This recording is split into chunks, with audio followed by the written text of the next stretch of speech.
রীতি নীতি প্রচলিত হয়ে গেছে। কথা বুঝতে পারছেন না?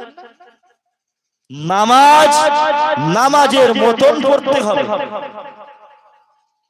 কেন উপরের দিকে চাই না, প্রচলিত হয়ে গেছে। নামাজ নামাজের মতন পড়ে। আপনি যখন ফরজ নামাজও পড়তে দাঁড়াবেন, সুন্দরভাবে নামাজ পড়ে, আপনি রবের দরবারে মালিকের কাছে আপনি নামাজটা আদায় করছেন, আপনার রব আপনাকে দেখছে যে আপনি নামাজ পড়ছেন, তাহলে আপনার নামাজটা সুন্দরভাবে পড়ার দরকার আছে না? পড়তে হবে।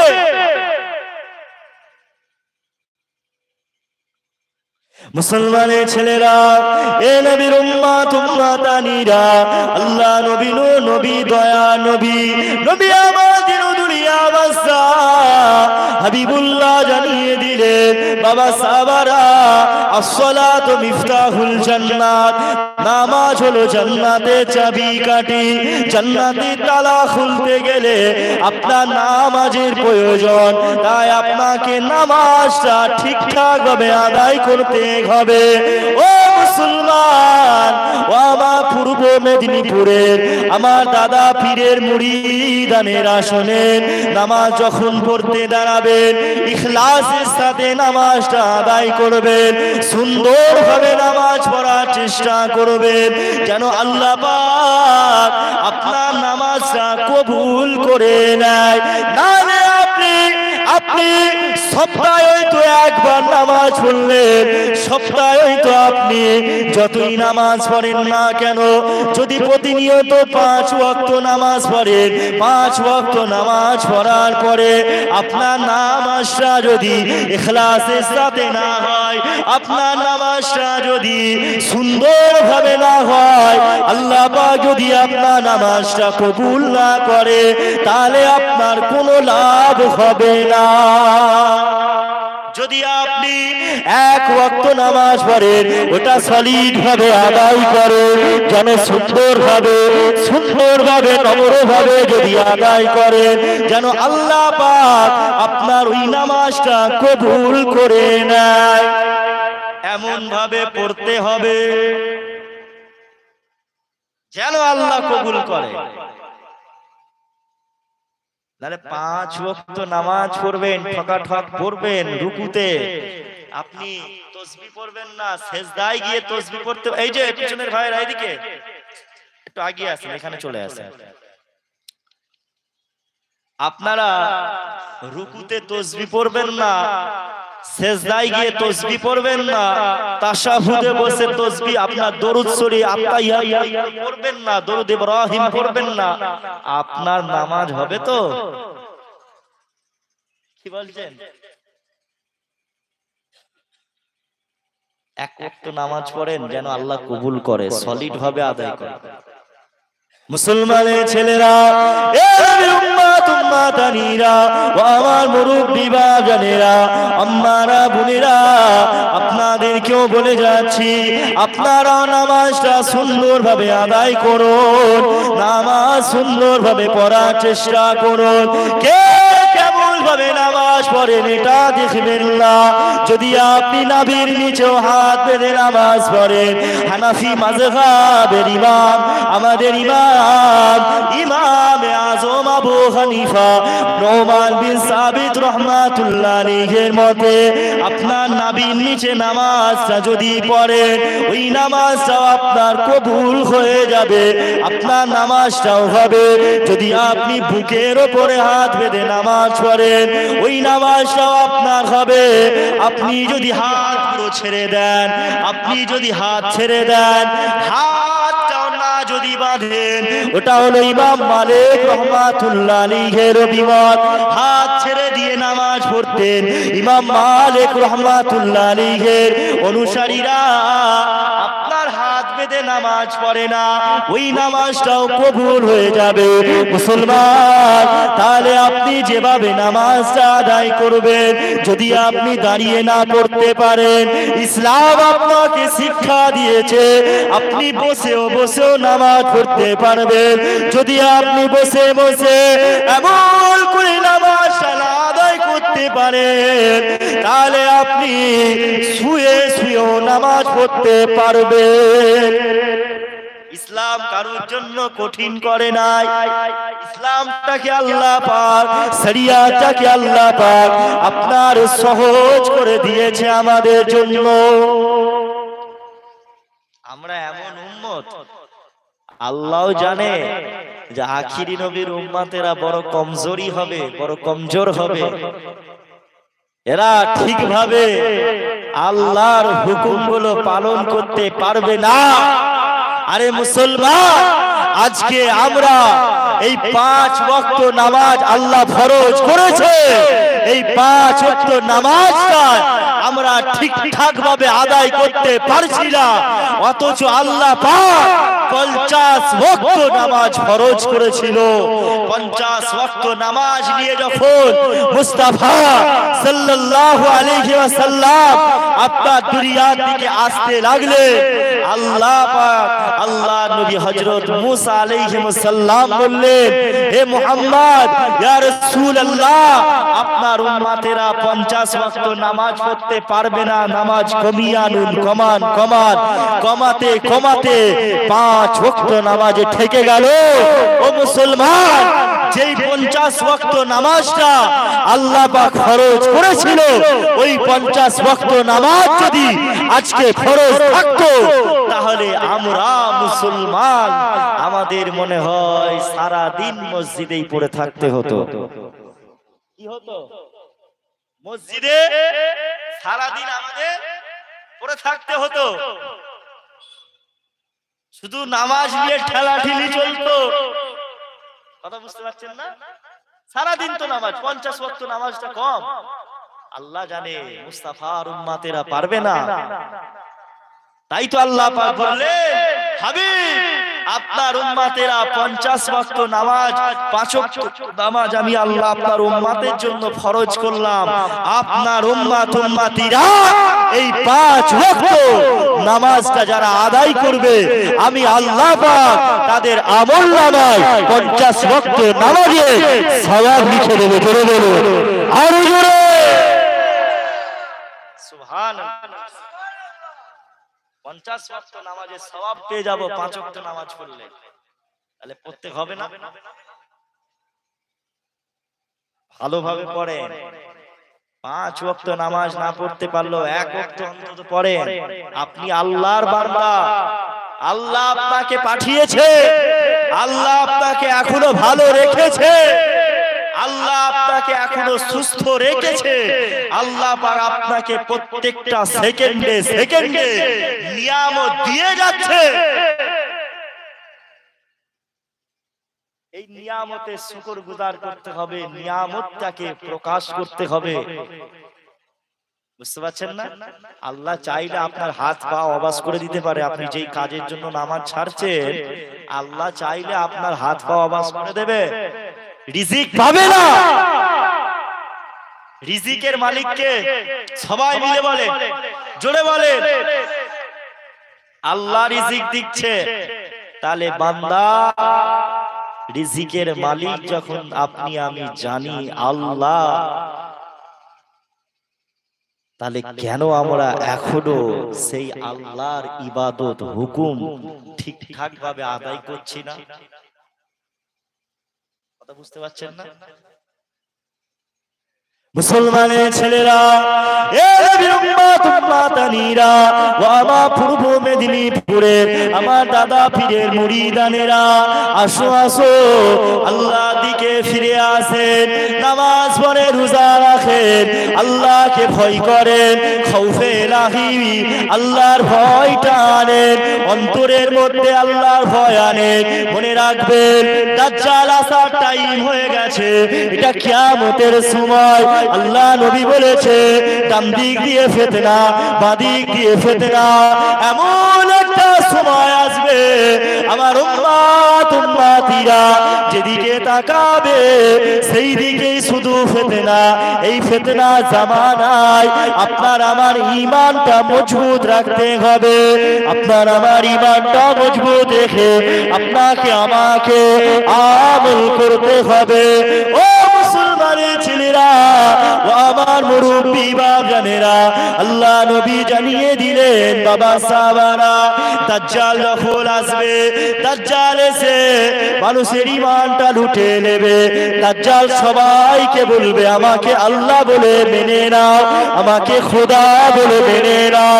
তাহলে এত পৃথিবী কোটি কোটি মানুষ 41 দিন, টোটাল দাজ্জাল 41 দিন থাকবে। আর এই কদিনের মধ্যেই দাজ্জাল পুরো পৃথিবীর মানুষের ঈমানটা ধ্বংস করে দেবে। কিভাবে দাজ্জাল এত অল্প সময়ের মধ্যে আপনার মানুষের ঈমান ধ্বংস করে দেবে? দাজ্জালের অনুসারীরা আজকে তো আমাদেরকে আমেরিকার দালালেরা, ইহুদিরা আজকে তোমার আমার ঈমানটা খারাপ করে দিচ্ছে, তোমাকে আমাকে নামাজ থেকে দূরে সরিয়ে দিচ্ছে, তোমাকে আমাকে ড্যান্স, ধামাকা, ফাংশন, আপনার ইত্যাদি গুনাহের কাজে আপনাকে আমাকে জড়িয়ে দিচ্ছে। এভাবেই মানুষের ঈমানটা ধ্বংস হবে। মানুষ আল্লাহ ভোলা হয়ে যাবে। মানুষ নামাজ পড়তে চাইবে কিন্তু নামাজ পড়তে ভালো লাগবে না। যেমন এখন হচ্ছে, নামাজ পড়তে মন চাই, আপনাকে বারবার বলা হচ্ছে, এলাকার ইমাম সাহেব আপনাকে বারবার বলছে নামাজ পড়ো, নামাজ পড়ো, নামাজ পড়ো, নামাজ পড়ো, তারপরও ছেঁচড়ার মতন, কান কাটা কুত্তার মতন এখনো নামাজ পড়ে, নামাজ ছেড়ে যাচ্ছে। আপনাকে বলা হচ্ছে মদ খাওয়া হারাম, সুদ খাওয়া হারাম, বন্ধন লোন নেওয়া যাবে না, ওটাও হারাম। হারামের টাকায়, হারামের সংসারে, হারামের পয়সায় খেলে আল্লাহ পাক কোনো ইবাদত কবুল করে না। এটা যখন আপনাকে বার বলা হচ্ছে, তারপরও আপনি এখনো শুনছেন না, তার মানে আপনাকে ওই যে ইহুদির লোকেরা, কাফের বেদিনেরা, আমেরিকার দালালেরা, ইহুদিরা আপনাকে গ্রাস করে নিয়েছে। আপনার আর ইবাদত শরিয়াতের হুকুম আর করতে ভালো লাগছে না। এভাবেই আপনার ঈমান কমজোর হয়ে যাবে। দাজ্জাল এসে যখন বলবে আমাকে আল্লাহ বলো, আপনি তাকে খোদা বলে মেনে নেবেন। এখন তো মানুষ 500 টাকায় বিক্রি হয়ে যাবে, 1000 টাকায়, 1 লাখ টাকা দিলে ঈমান বিক্রি করে দিবে, 1 কোটি টাকা দিলে ঈমান বিক্রি করে দেবে। বুঝতে পারছেন না? আর দাজ্জালকে, দাজ্জাল বলবে কি লাগবে, কি লাগবে? সোনার পাহাড়, বড় বড় সোনার পাহাড় তোমাকে দিয়ে দেবে, সোনার পাহাড়। বুঝতে পারছেন না? কি লাগবে, যা লাগবে সব দেবে। এই সব জিনিসগুলো নিয়েই তো মানুষের ঈমানটা হারা হয়ে যাবে। আপনি আমি ভাবছি এই দাজ্জাল এখনো আসতে বাকি আছে না। ওই ইসরায়েলের ইহুদিরা, ওরা দাজ্জালকে আনার জন্য, ওরাও জানে ইসরায়েলের ইহুদিরা দাজ্জালকে শুধু ডাকছে, আমাদের প্রভু, আমাদের ত্রাণকর্তা, আমাদের বাঁচানোর মালিক কবে আসবে। ওরাও জানে দাজ্জাল বলে একজন আসবে, যেটা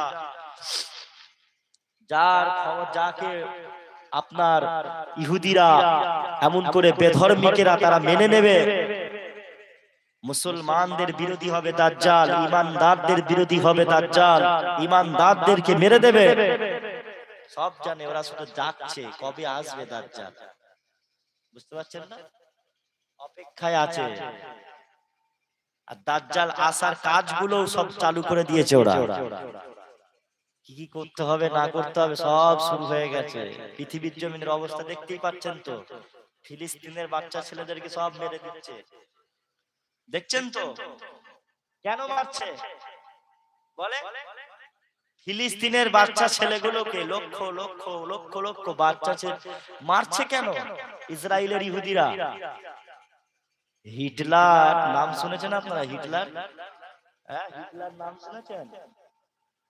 হিটলারকে আজ মানুষ বুঝতে পারছে হিটলার কেন ইহুদিদেরকে মেরেছিল।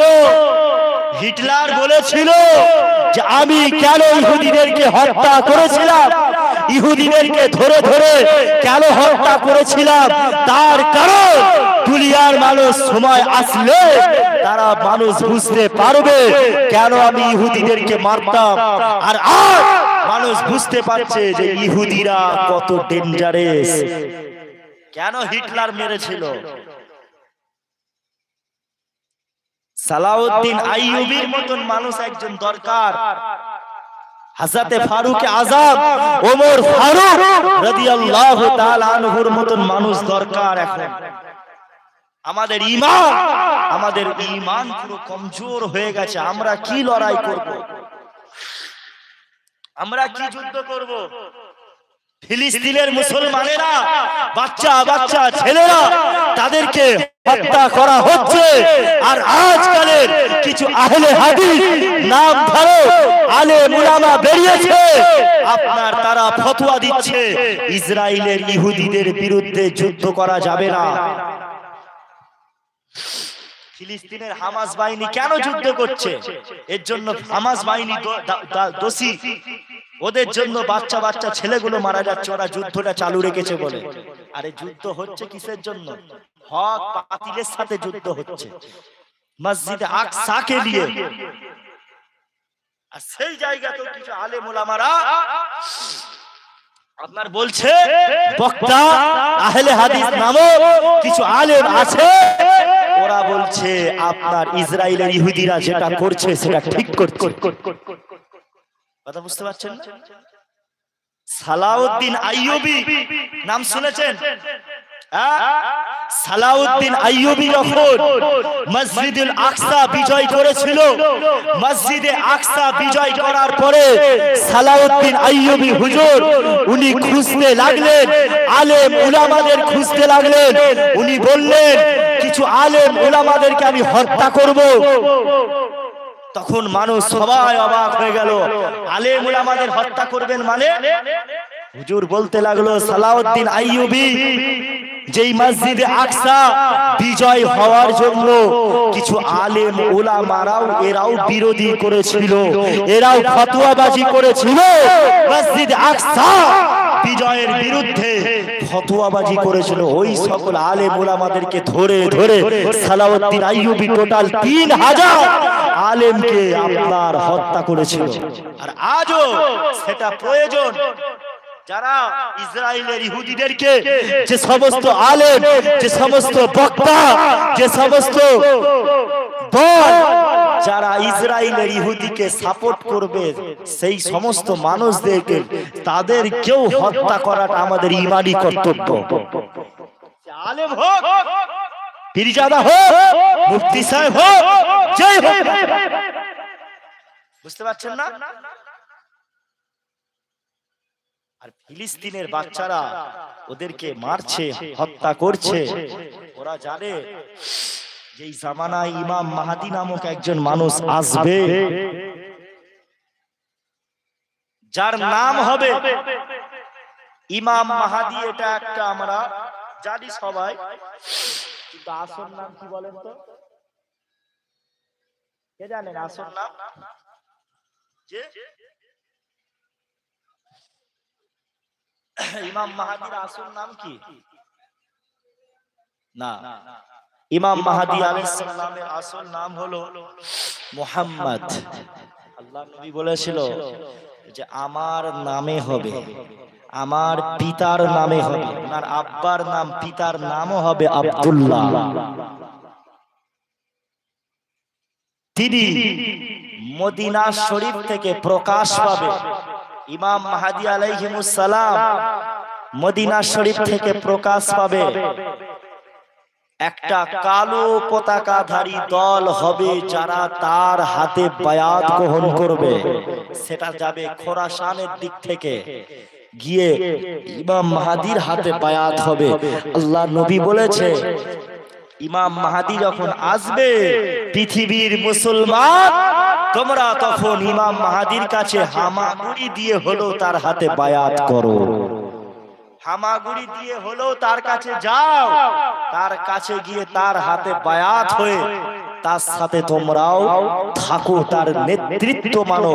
কারণ ইমাম মাহদী 7 বছর খেলাফত করবে, আর এই 7 বছরের খেলাফতের মধ্যে উনি আসার পরে বর্তমান পরিস্থিতি বলে দিচ্ছে, যেভাবে মুসলমানদের উপরে গোটা বিশ্বের জমিনে অত্যাচার হচ্ছে, গোটা বিশ্বের মুসলমান মার খাচ্ছে।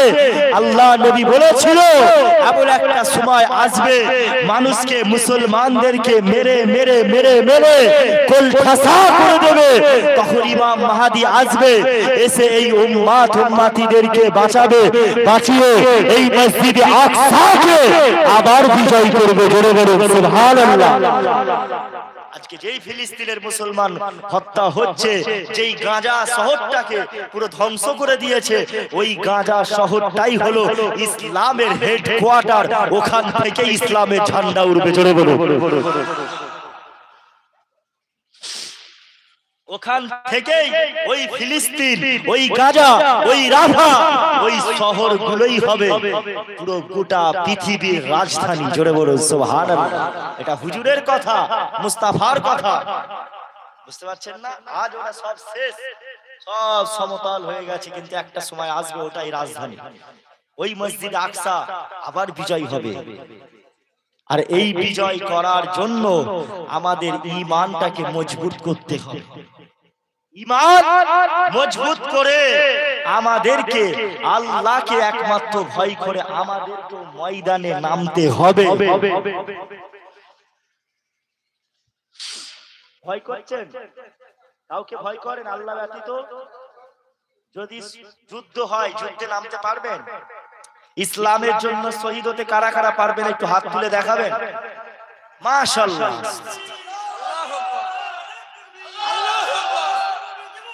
জিন্দাবাদ, মাশাআল্লাহ। আল্লাহ পাক কবুল করে। জোরে বলেন আল্লাহুম্মা আমিন। শহীদ ইসলামের জন্য শহীদ হব না তো কিসের জন্য শহীদ হব? আরে ইসলামের শহীদের মর্যাদা এতটাই আলা করেছে, আল্লাহ নবী বলেছে একটা মোমেন মানুষ, কোন দুনিয়ার মোমেন আল্লাহওয়ালা মানুষ যখন মারা যায়, ওই মানুষটা মারা যাওয়ার পরে সে আর জান্নাত দেখে, আল্লাহর নিয়ামতগুলো দেখে সে আর দুনিয়ার জমিনে আর ফিরে আসতে চায় না। আর একটা শহীদ ব্যক্তি যে শহীদ হয়, সে যখন শহীদ হওয়ার পরে তার মর্যাদা আল্লাহ এতটা বৃদ্ধি করেছে, ওই শহীদ ব্যক্তি আল্লাহকে বলে, আল্লাহ আমাকে আবারও একবার দুনিয়ার জমিনে পাঠান, আমি আবারও শহীদ হব। আর শহীদ হয়ে আপনি আবার আমার মর্যাদা আবার আরো বৃদ্ধি করে দেবেন। সুবহানাল্লাহ। আল্লাহ আপনি আমাকে যতবার হায়াত দেবেন, আমি ইসলামের জন্য শহীদ ততবার হতে রাজি আছি। জোরে বলুন। আর ওই শহীদ ব্যক্তিরা যারা শহীদ হচ্ছে, ফিলিস্তিনের মুসলমান বলেন বা যারা শহীদ হয়েছে, ওই শহীদ মানুষগুলো ওরা আপনার প্রত্যেকটা নিজের পরিবার থেকে 70 জন করে আপনার কিয়ামতের ময়দানে 70 জনের মানুষের জন্য তারা সুপারিশ করবে। সুপারিশ করার পরে আল্লাহ পাক তাদের শাফাআত কবুল করবে, আর কবুল করার পরে 70 জনকে জান্নাতি করে দেওয়া হবে। জোরে বলুন। একটা শহীদ কজনকে জান্নাতে নিয়ে যেতে পারবে? কজনকে? 70 জনকে। ফিলিস্তিনের মুসলমানেরা যারা শহীদ হচ্ছে, ওরা 70 জন করে এক একজন জান্নাত নিয়ে যাবে, বাচ্চা ছেলেগুলো। সুবহানাল্লাহ। শহীদের মর্যাদা অনেক, অনেক। আল্লাহ নবী জানিয়েছে, বাবা সাহাবারা আজকে আপনারা দেখেছেন এমন করে ফিলিস্তিনের জমিনে যখন বোমা পড়ছে, এমন করে মিসাইল পড়ছে, ফিলিস্তিনের মানুষ মিসাইলে বোমার সাথে সাথে ফিলিস্তিনের মানুষেরা উড়ছে। আল্লাহ নবী বললেন, বাবা সাহাবারা যারা শহীদ হয়, যেভাবে শহীদ হয় না কেন, শহীদ হওয়ার পরে ওই মানুষগুলো যেন জান্নাতে আপনার পাখি হয়ে ঘোরাফেরা করে। ওই মানুষগুলো পাখি হয়ে যায়, আল্লাহ পাক ওদের মর্যাদা এত আলা করে দেয়। আল্লাহ পাক বলেছেন, এ দুনিয়ার মানুষ, যারা শহীদ হবে তাদেরকে তোমরা গোসল দিও না, গোসল দিও না। কেননা কিয়ামতের ময়দানে যখন ওই সব মানুষকে তোলা হবে, ওই শহীদ ব্যক্তিদের তোলা হবে, দুনিয়ার মানুষ দেখবে ওই শহীদ ব্যক্তিগুলো যারা দুনিয়া জমিনে আল্লাহর জন্য ইসলামের জন্য শহীদ হয়েছিল।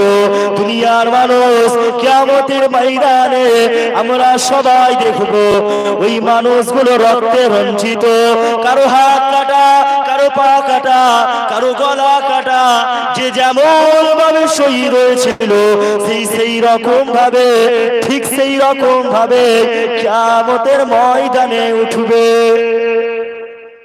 যাদের গলা কাটা ছিল, গলা কাটা অবস্থায় আমাদের সামনে দাঁড়াবে। যাদের হাত কেটে দেওয়া হয়েছিল তাদের হাত কাটা অবস্থাতে কিয়ামতের ময়দানে দেখতে পাবো।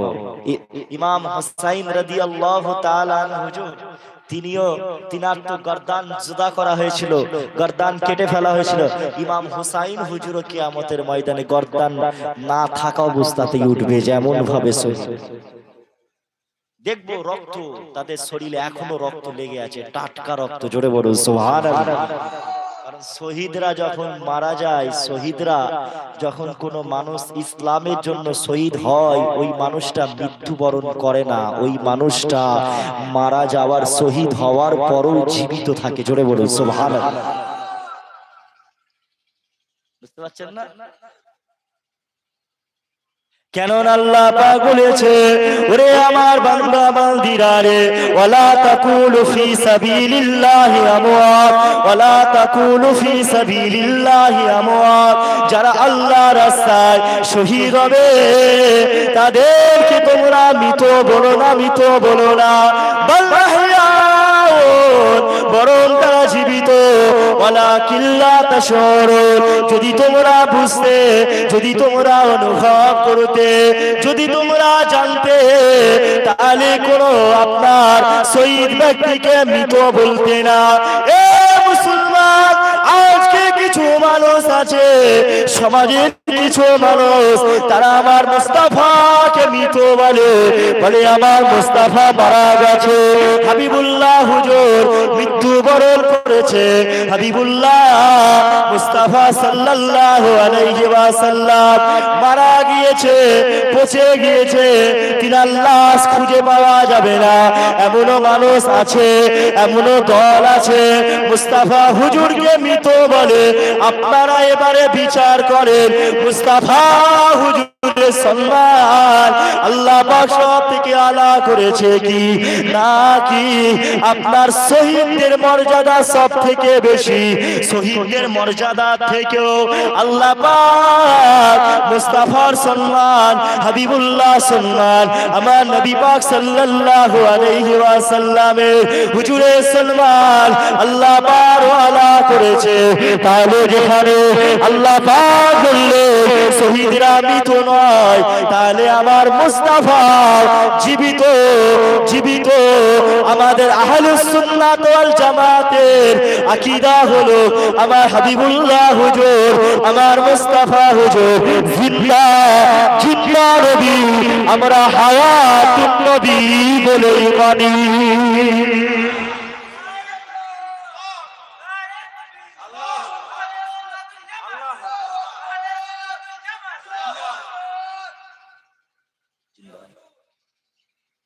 শহীদদের থেকে মর্যাদা সব থেকে বেশি। যদি বলেন মুস্তাফার সম্মান আল্লাহ কত আলা করেছে, আরে আল্লাহ পরেই হলো মুস্তাফার সম্মান। জোরে বলো, আল্লাহর পরে স্থান কার? হুজুর পাক সাল্লাল্লাহু আলাইহি ওয়াসাল্লাম। তাহলে সেই হুজুরকে আজকে যে সব মানুষগুলো মৃত বলছে, ওরা কি আসলে মানুষ নাকি অমানুষ? কোনটা বলে? জানোয়ার, জানোয়ার, মানুষ নয়। বালহুম আদত, এরা হচ্ছে চতুষ্পদ জন্তুর থেকেও নিকৃষ্ট। দেখেও দেখতে পারে না, যারা শুনেও শোনে না, যারা দেখেও দেখে না। আল্লাহ বলেছে ওরা মানুষ নয়, ওরা চতুষ্পদ জন্তু।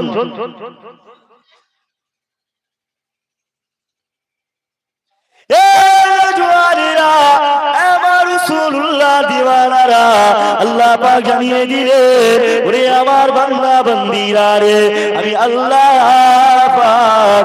আল্লাহ পাক জানিয়ে দিলাম তোমরা আমার মুস্তাফাকে ভালোবাসো হাবিবুল্লাহ হুজুরকে মুহাব্বত করো হাবিবুল্লাহ হুজুরকে নিজের জান দিয়ে ভালোবাসো কেননা হাবিবুল্লাহ হুজুরকে যে ব্যক্তি নিজের জান দিয়ে ভালোবাসবে না ওই ব্যক্তিটা মুমিন বান্দা নয় আল্লাহ নবী বললেন ওরে আমার উম্মত উম্মতিরা রে আমি রাসূলুল্লাহ জানিয়ে দিলাম লা ইউমিনু আহাদুকুম হাত্তা আকুনা হাব্বা ইলাইহি মিন ওয়ালিদিহি ওয়া ওয়ালাদিহি ওয়ান নাসি আজমাইন একটা মানুষ ততক্ষণ পর্যন্ত প্রকৃত মুমিন বান্দা হতে পারবে না যতক্ষণ পর্যন্ত হাবিবুল্লাহ হুজুরকে নিজের পিতা মাতা নিজের আত্মীয় স্বজন নিজের পাড়া প্রতিবেশী নিজের সন্তান সন্ততি সবাই যতক্ষণ পর্যন্ত সব থেকে বেশি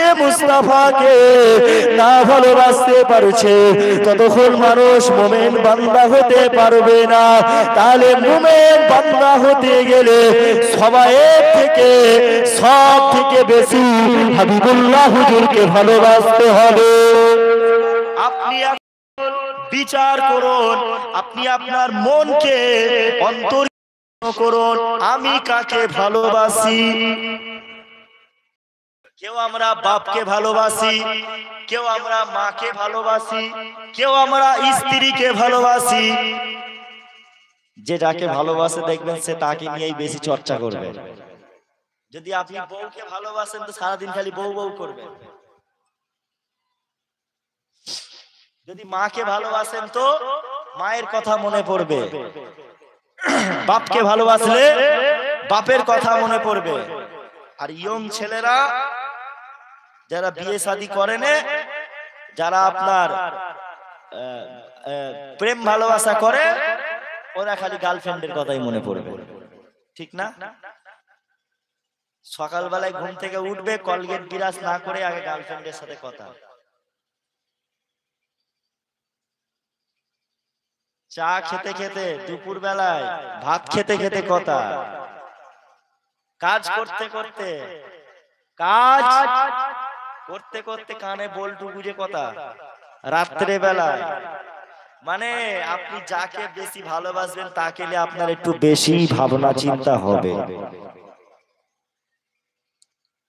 তবে হ্যাঁ সবাই নয় যারা আবার প্রেম ভালোবাসা করে এদের মধ্যেও আবার যারা হুজুর পাক সাল্লাল্লাহু আলাইহি ওয়াসাল্লামকে জান দিয়ে ভালোবাসে তারা হুজুরের কথাও মনে করে চলতে ফিরতে তবে আপনি যাকে বেশি ভালোবাসবেন আপনার সবথেকে বেশি তার কথা মনে পড়বে যদি আপনি মুমিন হন তো সকালবেলায় আপনার মুস্তাফার কথা মনে পড়বে যদি আপনি মুমিন হন তো রাতের বেলায় ঘুমানোর সময় আপনার মুস্তাফা হুজুরের কথাই মনে পড়বে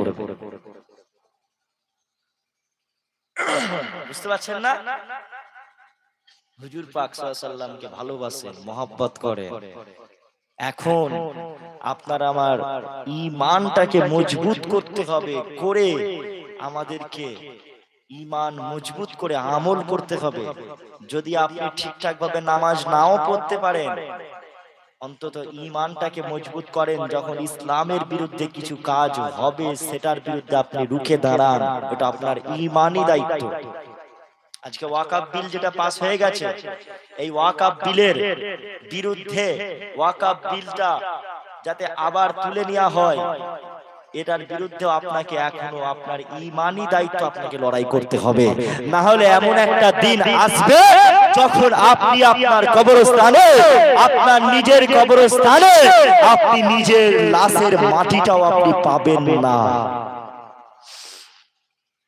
আপনি মারা যাওয়ার পরে আপনার লাশকে শ্মশানে গিয়ে ফেলে দিয়ে আসতে হবে নদীতে গিয়ে ফেলে দিয়ে আসতে হবে আপনার কবরস্থানে আপনি মাটির জায়গা পাবেন না কথা বুঝতে পারছেন না বিল পাস হওয়ার পরের দিনকেই তো উত্তরপ্রদেশে একটা 300 একরের বিরাট জমি বুলডোজার দিয়ে যোগী আদিত্যনাথ পুরো ধ্বংস করে দিল দিয়ে দেখা যাবে ওই জায়গা দখল করে ওই জায়গাটায় কোনো ফ্যাক্টরি ইটা ওটা কোনো কিটা ওটা কোনো জিনিস করবে, বুঝতে পারছেন না?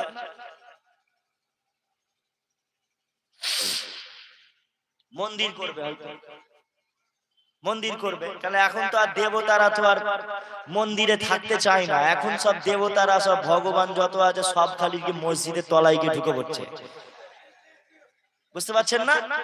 দেবতারা থাকতে ভালো লাগছে না, মন্দির জায়গাটা পছন্দ হচ্ছে না, মসজিদের তলায় গিয়ে সব থাকছে। আমরা কোনো হিন্দু ভাইয়ের বিরোধী নয়, কোন হিন্দু ভাইদের সাথে আমরা খারাপ আচরণ করব এটাও আমার ইসলাম শিক্ষা দেয় না, কিন্তু আমরা বলতে বাধ্য। এই যে মুর্শিদাবাদে আপনার ওয়াকাফ বিলের নিয়ে প্রতিবাদে, ওয়াকাফ বিলের প্রতিবাদে নামার পরে মুর্শিদাবাদের জমিনে যে দাঙ্গাটা হলো দেখেছেন?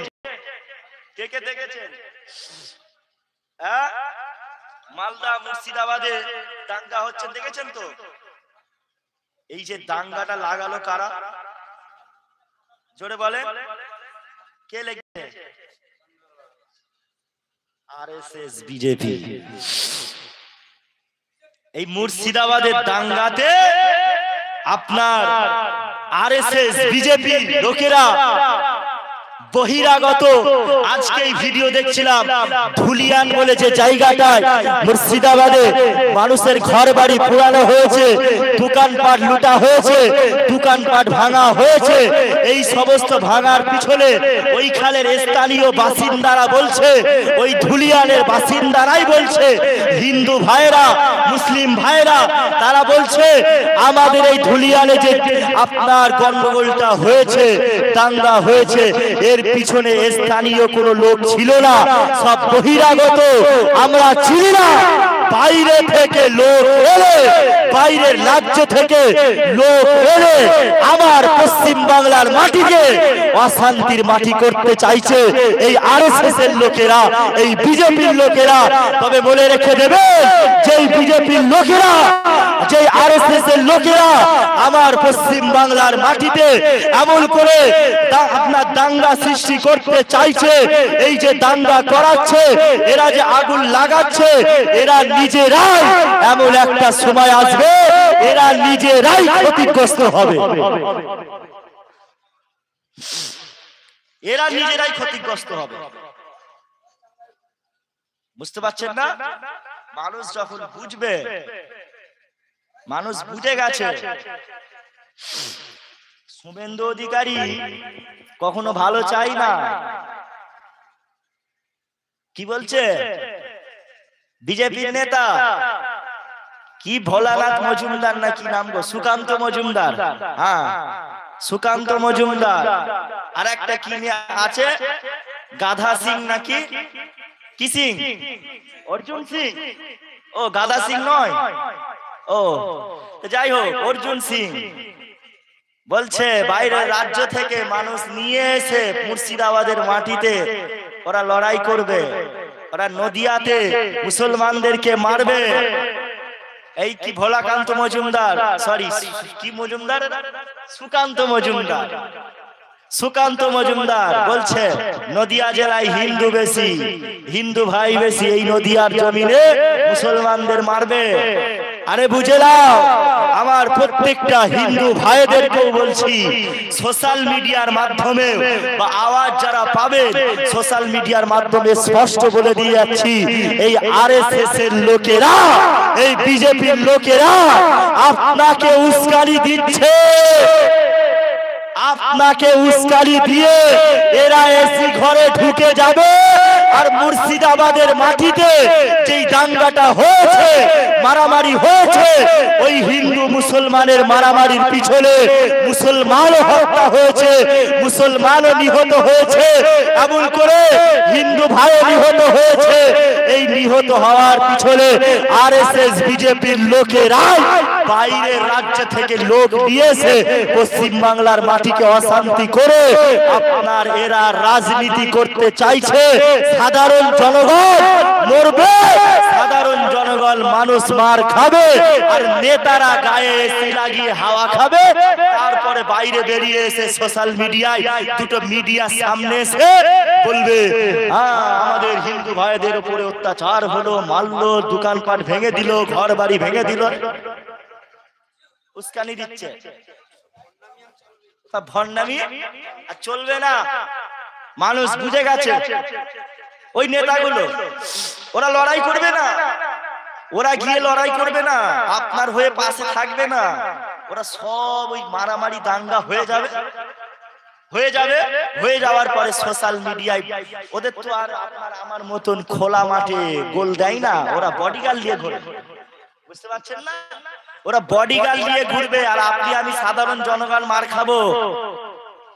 কবে বুঝবে হিন্দু ভাইয়েরা, কবে বুঝবে আমার মুসলমান ভাইয়েরা, কবে বুঝবে? মুসলমান সেজে মাথায় টুপি দিয়ে পাঞ্জাবি পরে আপনার এই ওয়াকাফ বিলের প্রতিবাদের মিছিলে বিজেপি আরএসএস এর লোকেরা চক্রান্ত করে অন্য বেধর্মিক মানুষকে ঢুকিয়ে দিয়ে আপনার দাঙ্গা লাগাতে চাইছে, বুঝতে পারছেন না?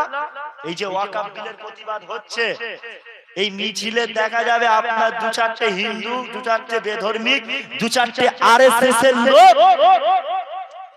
তবে আমি সব জায়গায় বলি একটা কথা, যারা প্রকৃত হিন্দু তারা কিন্তু আরএসএস নয়। যারা হিন্দু, যারা প্রকৃত হিন্দু হবে তাদের কাছে মুসলমান কখনো দুশ্মন হবে না। একটা মুসলমান কখনো একটা হিন্দুকে শত্রু ভাবতে পারে না। ইসলাম তোমাকে শিক্ষা দেয়, ইসলাম বলেছে দীনুকুম ওয়ালিয়া দীন, তুমি তোমার ধর্ম পালন করো, আমাকে আমার ধর্ম পালন করতে দাও। আল্লাহ রাসূল সাল্লাল্লাহু আলাইহি ওয়াসাল্লামের কাছে এজন্য দিনেরাও যখন আসতো হুজুর কারোর সাথে খারাপ আচরণ করত, হুজুর কাফের বেদিনদের সাথেও ভালো আচরণ করত, বুঝতে পারছেন না? ভালো আচরণ করে তাদেরকে বিদায় দিত। এজন্য কোন হিন্দু ভাইদের সাথে আমাদের খারাপ আচরণ করা যাবে, জোরে বলে। তবে আমাদেরকে প্রস্তুতি থাকতে হবে, আমরা লড়াই করব হিন্দু ভাইদের সাথে নয়, আমরা লড়াই করব আরএসএস এর লোকেদের সাথে, বিজেপির লোকেদের সাথে। ওই যে বললাম কোন হিন্দু, প্রকৃত হিন্দু আরএসএস বিজেপি করবে না, জানে তো, দেখছে তো সব। বিজেপির নেতারা কি চাইছে? এই পশ্চিম বাংলার মাটিটাকে হিন্দু হিন্দু, মুসলিম মুসলিম, মন্দির মসজিদ করে করে করে করে শেষ করতে চাইছে। আর যদি সেই বুদ্ধদেবের মতন যদি নেতা থাকতো, বুদ্ধদেব বলেছিল যে বিজেপি তোমরা পশ্চিম বাংলার মাটিতে হিন্দু মুসলিম করে রাজনীতি করবে, তোমাদের আমরা এই রাজনীতি করতে দেবো না, তোমাদের মাথা ফাটিয়ে দেবো। বুদ্ধদেব বাবু বলেছে, বলেছিল না? হ্যাঁ বলেছে। সেই রকম নেতা আর পাওয়া যাচ্ছে না। এখন ওয়াকাফ বিলের নিয়ে প্রতিবাদ হচ্ছে, আপনি বলছেন আপনি ওয়াকাফ বিলের বিরুদ্ধে, মুসলমানদেরকে আপনি সাপোর্ট করছেন। সাপোর্ট করে আজকেই দেখলাম শিয়ালদাতে যেই প্রতিবাদ সভা হলো, ওই সভাতেই বহু মানুষের মাথা ফাটিয়ে দিয়েছে। আসলে এরা ওয়াকাফ বিলের বিরুদ্ধে, ওয়াকাফ নিয়ে এরাও মাঠে নেমেছিল, ময়দানে প্রতিবাদ করতে নেমেছিল। এদেরকেও কিছু পুলিশ, কিছু নেতারা রুখতে চাইছে। তাহলে আপনি কিভাবে বলছেন আপনি মুসলমান দরদি? কেউ মুসলমান দরদি নয়, মুসলমানদেরকে শুধু ইউজ করা হচ্ছে, ব্যবহার করা হচ্ছে। কি বুঝতে পারছেন না? মুসলমানদের ব্যবহার করা হচ্ছে। সবাই আসলে আপনাকেও মারবে,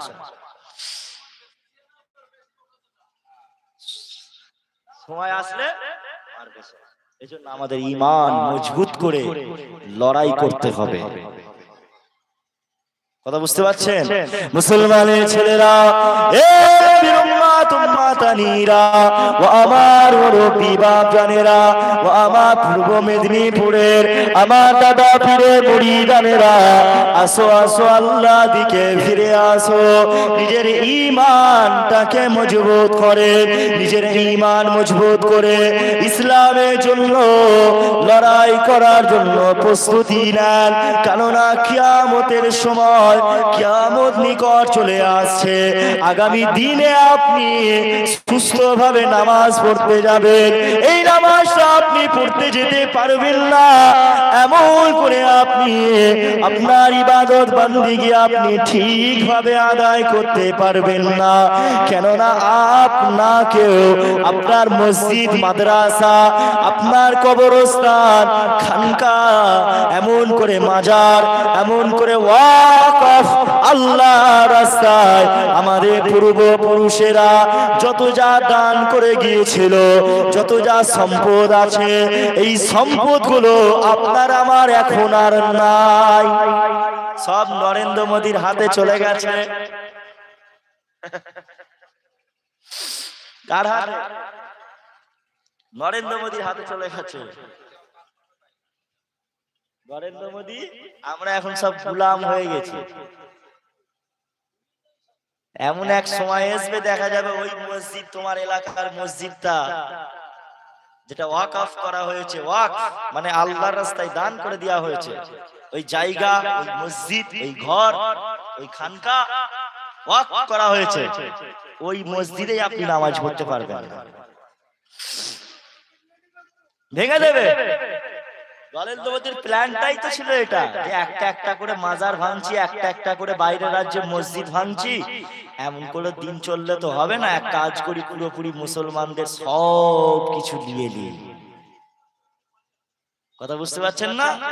আপনার আমার হাতে কিচ্ছু নেই, কোনো ক্ষমতা নেই। এখন একটাই জিনিস, আপনাকে আমাকে অন্যায়ের প্রতিবাদ করতে হবে।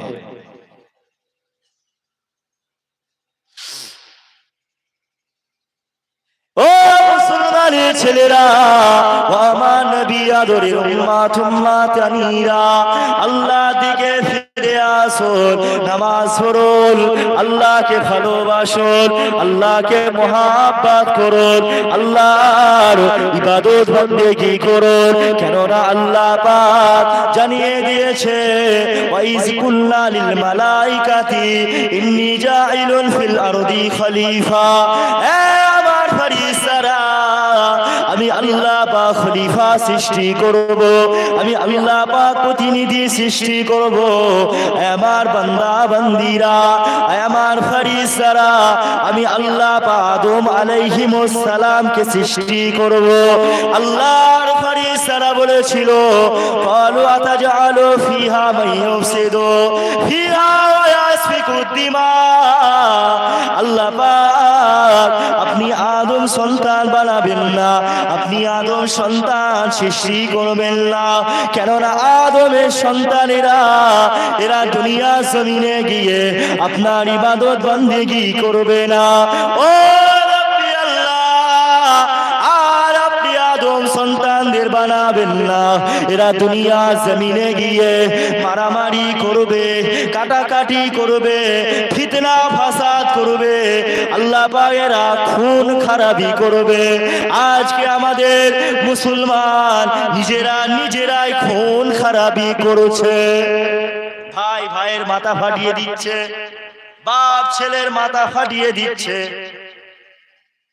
রাজনীতি যখন ভোটের সময় আসে, কে টিএমসি করে, কে আইএসএফ, কে সিপিএম, কে কংগ্রেস, এই নিয়ে মারামারি। বাপ যদি আইএসএফ করে, ছেলে যদি টিএমসি করে, বাপের সাথে ভোটের সময় মিল থাকে না। চাচা ভাইপো যদি আইএসএফ, চাচা যদি আইএসএফ করে, ভাইপো যদি টিএমসি করে, সিপিএম করে, কংগ্রেস করে, চাচা ভাইপো মিল থাকে না।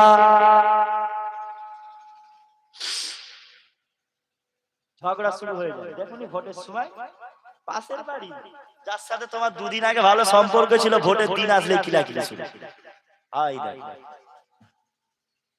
আল্লাহর ফেরেশতারা ঠিক বলেছে, আল্লাহ আপনার এই মানুষ, আপনি মানুষকে সৃষ্টি করবেন তো? আমাদের আদি পিতার নাম কি? আদম আলাইহিস সালাম এইজন্য ফেরেশতারা বলেছিল আল্লাহ এই আদমকে যখন সৃষ্টি করবেন আদমের সন্তানেরা আপনার ইবাদত করবে না, ওরা শুধু খুন খারাপি করবে, দাঙ্গা করবে, মারামারি করবে। আদম সন্তান মানুষকে আপনি সৃষ্টি করবেন না।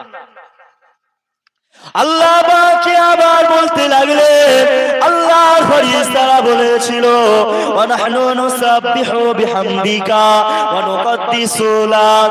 ও রব্বি আল্লাহ, আমরা ফেরেশতারা আপনার তাসবিহ তাহলিলে যথেষ্ট আছি, আমরা ফেরেশতারা আপনার ইবাদত বান্দেগি করি। আল্লাহ পাক কেন খালি খামাখায় আপনি মানুষকে সৃষ্টি করবেন? আমার আল্লাহ পাক ওই সময় বলেছিলেন, ও আমার ফেরেশতারা ক্বাল ইন্নী আ'লামু মা লা তা'লামুন, আমি আল্লাহ পাক যা জানি তোমরা তা জানো না। আমি আল্লাহ আদম সন্তান সৃষ্টি করব, আমি আল্লাহ পাক মানুষকে সৃষ্টি করব, আর এই মানুষেরা আমি আল্লাহ পাক আমার ইবাদত করবে, আমি আল্লাহ পাক আমার তাসবিহ তাহলিল পাঠ করবে। আমার বান্দারা যত গুনাহ করুক না কেন, যতই গুনাহ করুক না কেন, আমার বান্দা বান্দির গুনাহটা যদি পাহাড় পার পরিমাণ হয়ে যায়, আমি আল্লাহ পাক আমার বান্দা বান্দির সমস্ত গুনাহ খাতা আমি আল্লাহ ক্ষমা করে দেব, সব গুনাহ মাফ করে দেব। আমার বান্দারা যদি আমি আল্লাহ আমার দরবারে একটু তওবা করে মাপ চাই। কথা বুঝতে পারছেন না? ইবলিস শয়তান আল্লাহকে বলেছিল, আল্লাহ আপনার বান্দাদেরকে আমি জাহান্নামে নিয়ে যাব ধোঁকা দিয়ে। আল্লাহ বলল, ইবলিস তুই জাহান্নামে, তুই আমার বান্দাদেরকে যতই ধোঁকা দিস, মৃত্যুর সময় পর্যন্ত যদি আমার বান্দাটা যদি তওবা করে, আমি আল্লাহ সমস্ত জীবনের গুনাহ মাফ করে দেবো। জোরে বলে আল্লাহর দয়া, আল্লাহর মায়া সব থেকে, পৃথিবীর সব থেকে বেশি এত দয়া এত মায়া আর কারোর নাই। রহমান আল্লাহ কখনো চাই না আমার বান্দাটা জাহান্নামী হয়ে যায়, আমার আল্লাহ চাই আমার বান্দা জান্নাতি হোক। কথা বুঝতে পারছেন না? ও মুসলমানের ছেলেরা, ও আমার নবী আদরের উম্মত উম্মাতিরা, আমার আল্লাহ বাবা বললেন, ওরে আমার বান্দা বান্দিরা রে, আমি আল্লাহ পাক মানুষ জাতি সৃষ্টি করেছি, আমি আল্লাহ মানুষকে বানিয়েছি, আমি আল্লাহ পাক সর্বশ্রেষ্ঠ করেছি, আমি আল্লাহ পাক সব থেকে আলা করেছি, মানুষের সম্মান আমি আল্লাহ সব থেকে বৃদ্ধি করেছি। কেননা আল্লাহ পাক বললেন, ওয়ালাকাদ কাররামনা বানি আদম, আমি আল্লাহ পাক আদম সন্তানদের মর্যাদা সব থেকে আলা করেছি। মুসলমান আমাদের সম্মান আল্লাহ পাক সব থেকে আলা করলেন, আবার আল্লাহ পাক আমাদের শ্রেষ্ঠ করলেন, আবার আল্লাহ পাক আপনাকে আমাকে আল্লাহ পাক সুন্দর করে বানালেন। আপনারা একটু হিসাব বিচার করেন, গরু দেখতে সুন্দর না মানুষ দেখতে সুন্দর? কে দেখতে সুন্দর? মানুষ দেখতে সুন্দর। এমন করে আল্লাহ পাক বললেন, ওরে আমার বান্দা বান্দিরা রে, ইনশাআল্লাহ ফি গায়রি সূরাতিল ইনসান, আমার আল্লাহ পাক যদি চাইতেন এই মানুষের আকৃতিটা না দিয়ে মিন সূরাতি কালবিন, কুকুরের আকৃতি, আও হিমারিন অথবা গাধা, আও খিনজিরিন অথবা শূকর, আও কিরাদাতিন অথবা বানর, আল্লাহ পাক অবশ্যই তৈরি করতে পারতেন, কিন্তু আল্লাহ পাক আমাদের কারে ইনসান করেছে, মানুষ করেছে।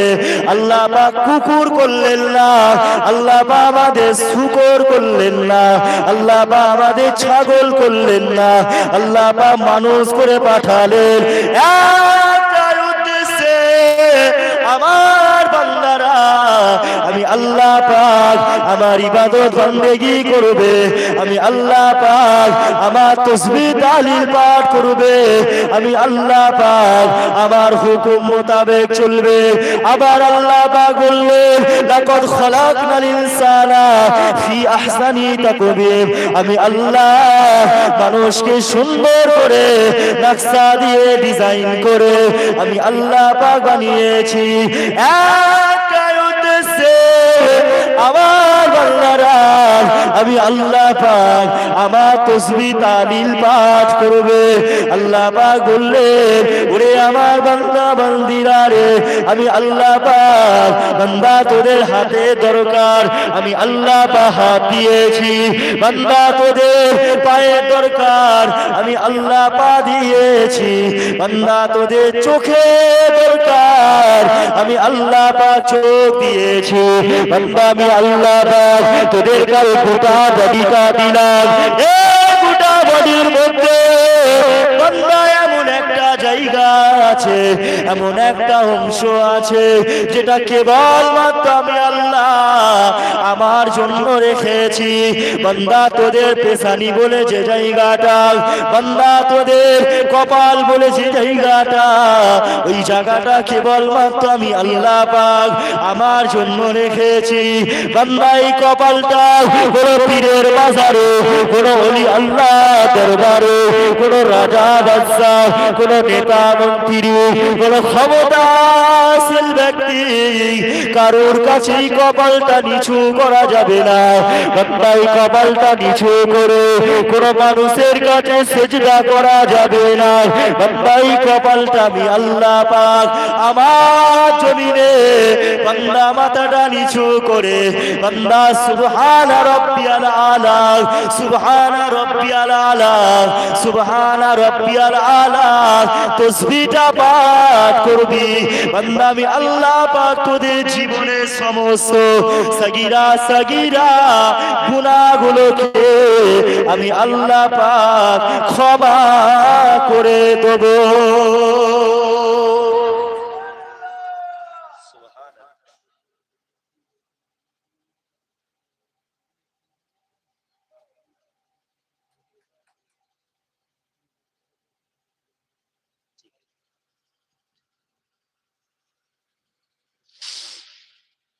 তাহলে বাপ এই যে আল্লাহ পাক আমাদের সৃষ্টি করলেন, আল্লাহ বললেন বান্দা আমি আল্লাহ তোদের সৃষ্টি করেছি, আমার ইবাদত কর। তোরা যখন সেজদা করবি আমার জমিনে আমি আল্লাহ ক্ষমা করে দেব। তাহলে এই যে সেজদা আমাদের করার দরকার আছে না? নামাজ পড়তে হবে কি হবে না? নামাজ সবাইকে পড়তে হবে, সবাইকে পড়তে হবে। একবার দরুদ শরীফ আল্লাহুম্মা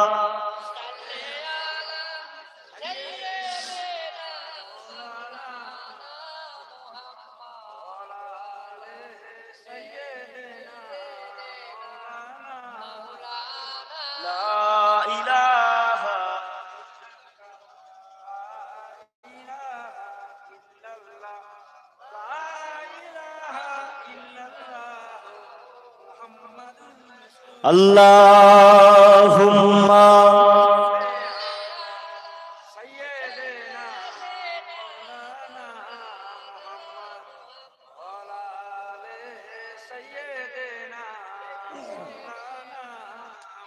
যদি নাত লিখিতে লিখিতে চোখে ঘুম চলে আসে, তুমি ঘুম পাড়িয়ে দিও রাসূল শিওরে সে।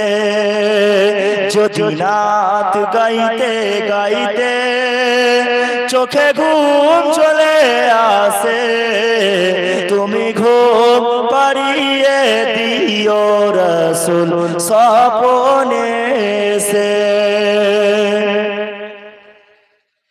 আমি সব গাথি গানে তোমার ভাবনায়, কত সুর মেখে যে তারে মনে মতো সাজায়।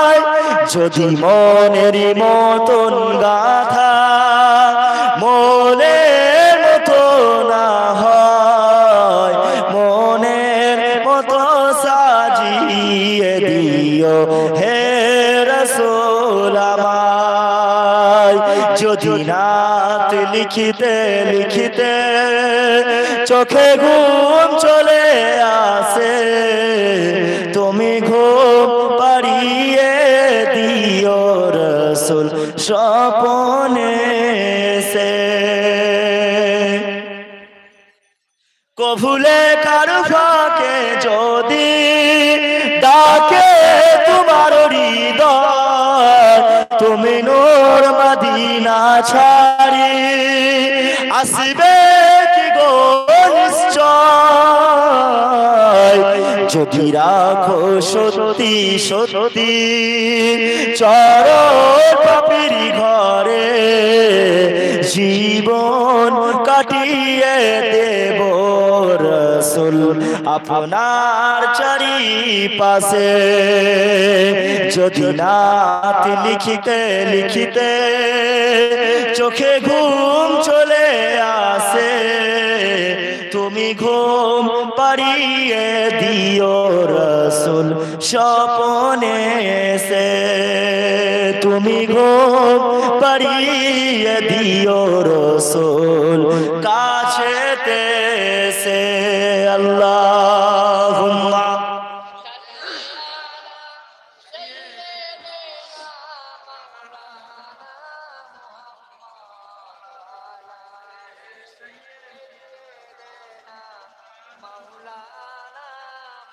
আমি লিখিব চিঠি দেব তোমায়, পাখি পৌঁছে দিও রোজায়। আমি লিখিব চিঠি দেব তোমায়, পাখি পৌঁছে দিও রোজায়।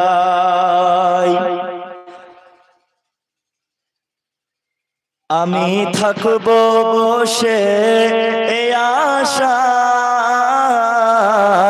চিঠির উত্তর আসবে আমার গায়। আমি থাকবো বসে আশায়, চিঠির উত্তর আসবে আমার গায়। আমি লিখিব চিঠি দেব তোমায়, পাখি পৌঁছে দিও রোজায়। কবে আসবে মদিনার পয়গাম, বাঁধব হাজিদের হেরাম। কবে আসবে মদিনার পয়গাম, গায়ে বাঁধব হাজিদের হেরাম। আমি ঘুরব মদিনার চারিপাশ। জোরে বলবে না, আরেকটু জোরে হবে। আমি ঘুরব মদিনার চারিপাশ, দু চোখে দেখিব সবজে কুম্বা। আরো জোরে হবে না? হুজুর পাক সাল্লাল্লাহু আলাইহি সাল্লাম যখন নামাজ পড়তেন, হুজুর যখন নামাজ পড়তেন, হুজুরের পেছনে যখন সাহাবা হুজুরেরা নামাজটা আদায় করতেন, বলেন তো ওই সময়টা, ওই মুহূর্তটা কত সুন্দর ছিল। সেই সময় কি আমরা পেয়েছি? সাহাবা হুজুররা কোরআন শরীফ, আল্লাহ নবী কোরআন তেলাওয়াত করছেন, সাহাবা হুজুররা কোরআন শরীফ তেলাওয়াত শুনছেন। সেই সৌভাগ্য কি আমাদের হয়েছে? হয়নি। হুজুরের তেলাওয়াত এতই সুন্দর ছিল, আবু জেহেল উঁকি মেরে মেরে শুনতো, আরে পেতে শুনতো। মুস্তাফা হাবিবুল্লাহ মুহাম্মদ সাল্লাল্লাহু আলাইহি ওয়াসাল্লাম কোরআন তেলাওয়াত করছে, জোরে বলুন সুবহানাল্লাহ। এত সুন্দর তেলাওয়াত ছিল হুজুরের। তাহলে সেই হুজুর পাক সাল্লাল্লাহু আলাইহি সাল্লামকে আমরা দেখিনি, আমরা না দেখেই হুজুরকে ভালোবাসি। এজন্য আমার রাসূল বললেন, আমার সাহাবারা, আমি রাসূলুল্লাহ আমার ওই সকল উম্মত উম্মতিদের সবথেকে বেশি ভালোবাসি যারা আমি নবী আমাকে না দেখেই আমার জন্য জান কুরবান করে দেবে। জোরে বলো।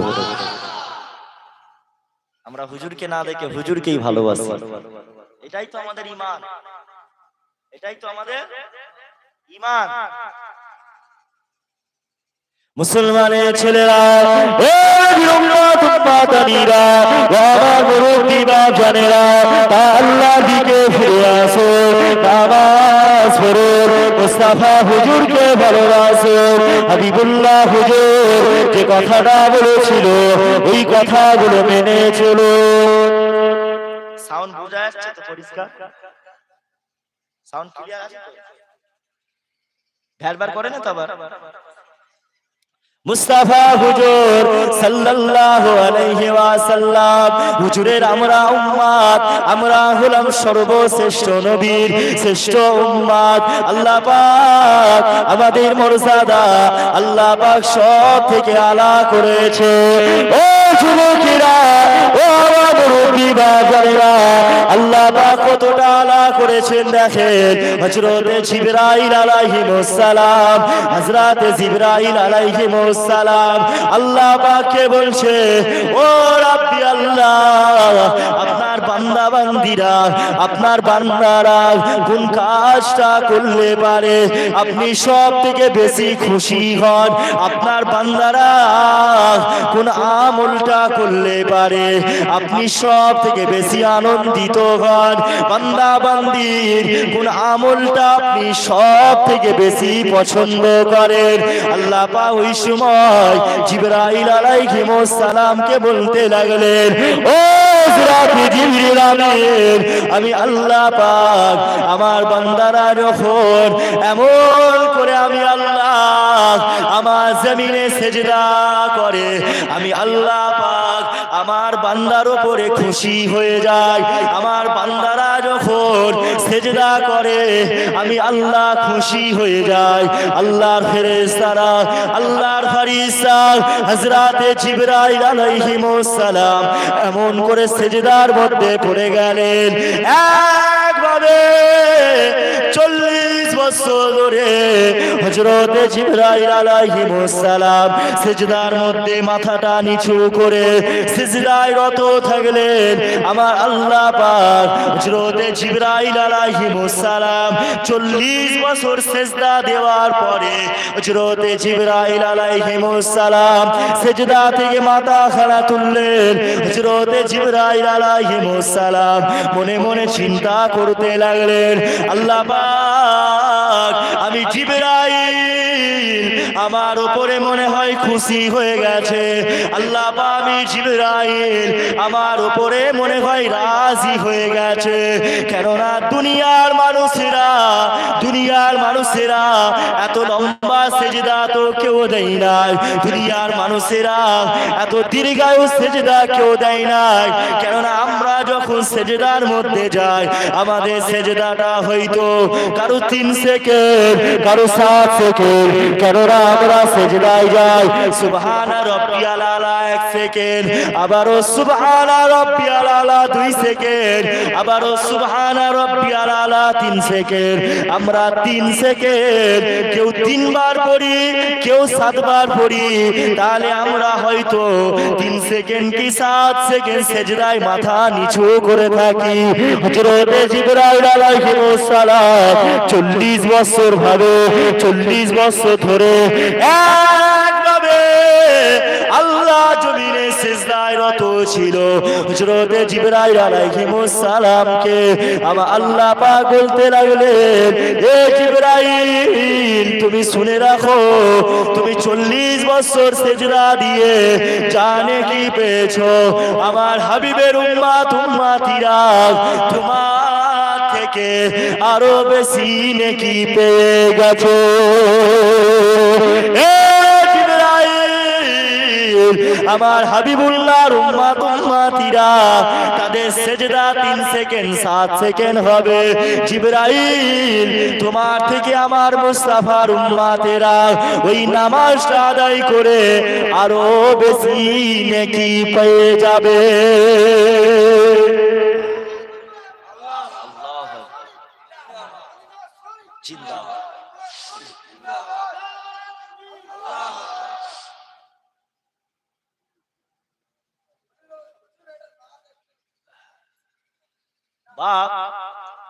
তাহলে কি বললাম, জিবরাইল আলাইহিস সালাম কত বছর সেজদা দিয়েছে?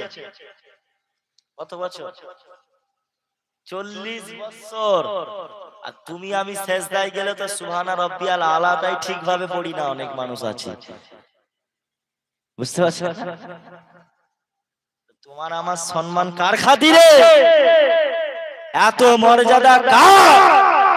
একমাত্র মুস্তাফার জন্য। জোরে বলুন সুবহানাল্লাহ। হুজুরের জন্য আমাদের সম্মান, হুজুরের জন্য আমরা হলাম সর্বশ্রেষ্ঠ। আমরা সর্বশ্রেষ্ঠ মানুষ, আমরাই আবার সর্বশ্রেষ্ঠ উম্মত। আর কেননা অন্যান্য নবীর উম্মতেরা তো কেঁদেছিল, আল্লাহ আমাকে আখিরি নবীর উম্মত করে পাঠান। জোরে বলুন সুবহানাল্লাহ। আল্লাহ আখিরি নবীর উম্মত করে পাঠান। আমাদেরকে কাঁদতে হয়নি, আমরা ফিরি ফিরি আখিরি নবীর উম্মত হয়েছি। তাহলে সেই হুজুরের মর্যাদা, হুজুরের সম্মান আমাদের রাখতে। তুমি মুসলমান দাবি করছো, তুমি এখনো মুখে দাঁড়িয়ে রাখোনি। তুমি মুস্তাফা হুজুরকে ভালোবাসো দাবি করছো, হুজুরকে কারা কারা ভালোবাসেন হাত তোলেন তো দেখি, দেখি। হুজুর পাক সাল্লাল্লাহু আলাইহি ওয়াসাল্লাম, মাশাআল্লাহ, আল্লাহ কবুল করেন। এই যে বাপ আপনারা এই যে হাতটা তুললেন, হুজুরকে ভালোবাসেন, সত্যি বলছেন হুজুরকে ভালোবাসেন? মুহাম্মদ সাল্লাল্লাহু আলাইহি ওয়াসাল্লাম আমাদের নবীকে ভালোবাসেন? যদি ভালোবাসতেন তাহলে কি দাড়িটা কি আর চাঁচতেন? মুস্তাফা হুজুর বলেছে, যারা দাড়ি চাঁচলো তারা যারা আমি রাসূলুল্লাহ আমার গলায় খুন চালালো, আমি মুস্তাফা আমার গলায় ছুরি চালালো। আরে মুসলমান, তুমি যদি মুস্তাফাকে ভালোবাসো তাহলে তুমি কিভাবে এখনো পর্যন্ত মুস্তাফার গলায় ছুরি চালাচ্ছ? আবার তুমি বলছো মুস্তাফাকে ভালোবাসি। তোমার এই ভালোবাসাটা মৌখিক ভালোবাসা, আপনার আমার ভালোবাসা হলো মৌখিক, প্র্যাকটিক্যাল ভালোবাসা নয়, প্র্যাকটিক্যাল নয়। আমাদের ভালোবাসা আমরা মৌখিকে বলছি, মুখে মুখে বলছি হুজুরকে ভালোবাসি, কিন্তু অন্তর থেকে নয়। অন্তর থেকে ভালোবাসলে তোমার আবার দিল কলজেটা একবার কাঁপতো দাড়ি চাঁচার সময়। কথা বুঝতে পারেন? দাড়ি যখন চাঁচতেছে তোমার আমার অন্তর কাঁপতো যে আমি মুস্তাফার গলায়, হুজুরের গলায়, নবীর গলায়, মুহাম্মদ সাল্লাল্লাহু আলাইহি ওয়াসাল্লামের গলায় ছুরি চালাচ্ছে। আরে মুস্তাফার স্থানে কেউ বিয়াদবি করলে আমরা তাদের বিরুদ্ধে রাস্তায় নেমে প্রতিবাদ করি।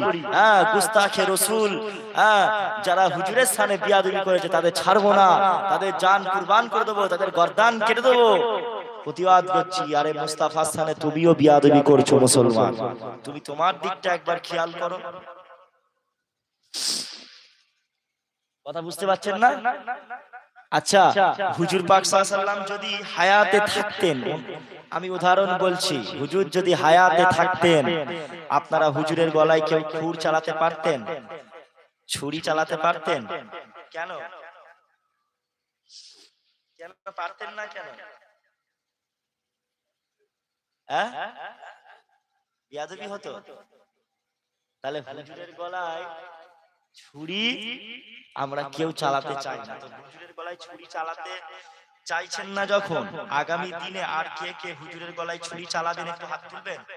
কে কে দাড়ি চাঁচবেন, মানে দাড়ি রাখবেন, কে কে একটু হাত তোলে।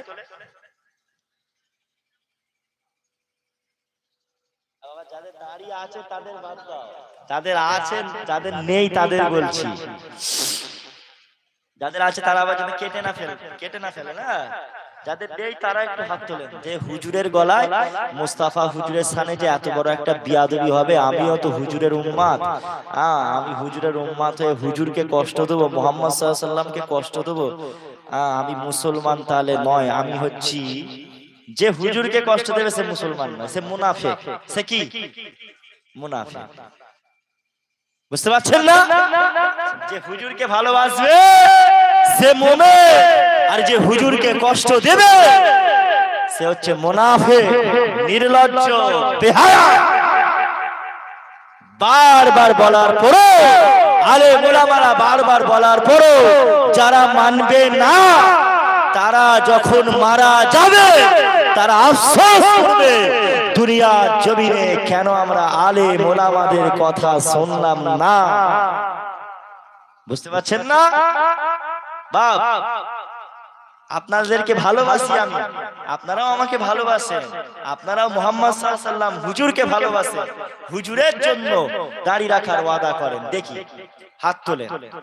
মাশাআল্লাহ, তাকবীর। আপনার কি নাম?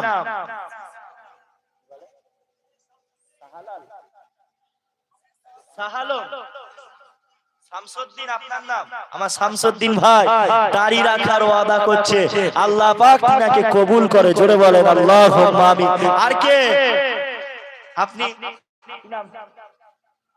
আসাদুল ভাই, মাশাআল্লাহ, আল্লাহ পাক কবুল করেন। জোরে বলেন আল্লাহুম্মা আমিন। আর কে রাখবেন বাপ? মাশাআল্লাহ, আপনার কি নাম? নাম না? আব্দুল মাবুদ ভাই, তিনিও দাড়ি রাখার ওয়াদা করছেন, আল্লাহ পাক তিনাকেও কবুল করে নেন। আল্লাহ সকলকে দাড়ি রাখার তৌফিক দান করেন। জোরে বলেন আল্লাহুম্মা আমিন। তোমার কি নাম? শেখ সাহালাম। আমার ভাই ইনিও ওয়াদা করছেন দাড়ি রাখবেন, আল্লাহ কবুল করেন। জোরে বলেন আল্লাহুম্মা আমিন। আর কে আছে? মুস্তাফা সানে বিয়াদবি করব না, দাড়ি রাখবো। আর কে আছেন বাপ? হাত তোলেন, তোলেন, যে হুজুরের সাথে। এই তো মাশাআল্লাহ, আল্লাহ কবুল করেন। কি নাম? শাহজাহান ভাই, আমার শাহজাহান ভাই ইনিও দাড়ি রাখার ওয়াদা করছেন, আল্লাহ পাক কবুল করে। জোরে বলেন আল্লাহুম্মা আমিন। আল্লাহ পাক সকলকে কবুল করে নেন। জোরে বলেন আল্লাহুম্মা আমিন। বাপ, আর কেউ রাখবেন? হুজুরের সাথে আর বিয়াদবি করব না। আমি যদি এক্ষুনি মারা যাই, আমি হুজুরের সামনে মুখ দেখাতে পারবো না। আমিও তো যদি মারা যাই দাড়ি চাঁচা অবস্থায়, তাহলে কিয়ামতের ময়দানে আমি দাড়ি চাঁচা অবস্থাতেই থাকবো। মুস্তাফা সামনে দাড়ি চাঁচা অবস্থায় আমি কিভাবে মুখ দেখাবো? বুঝতে পারছেন না?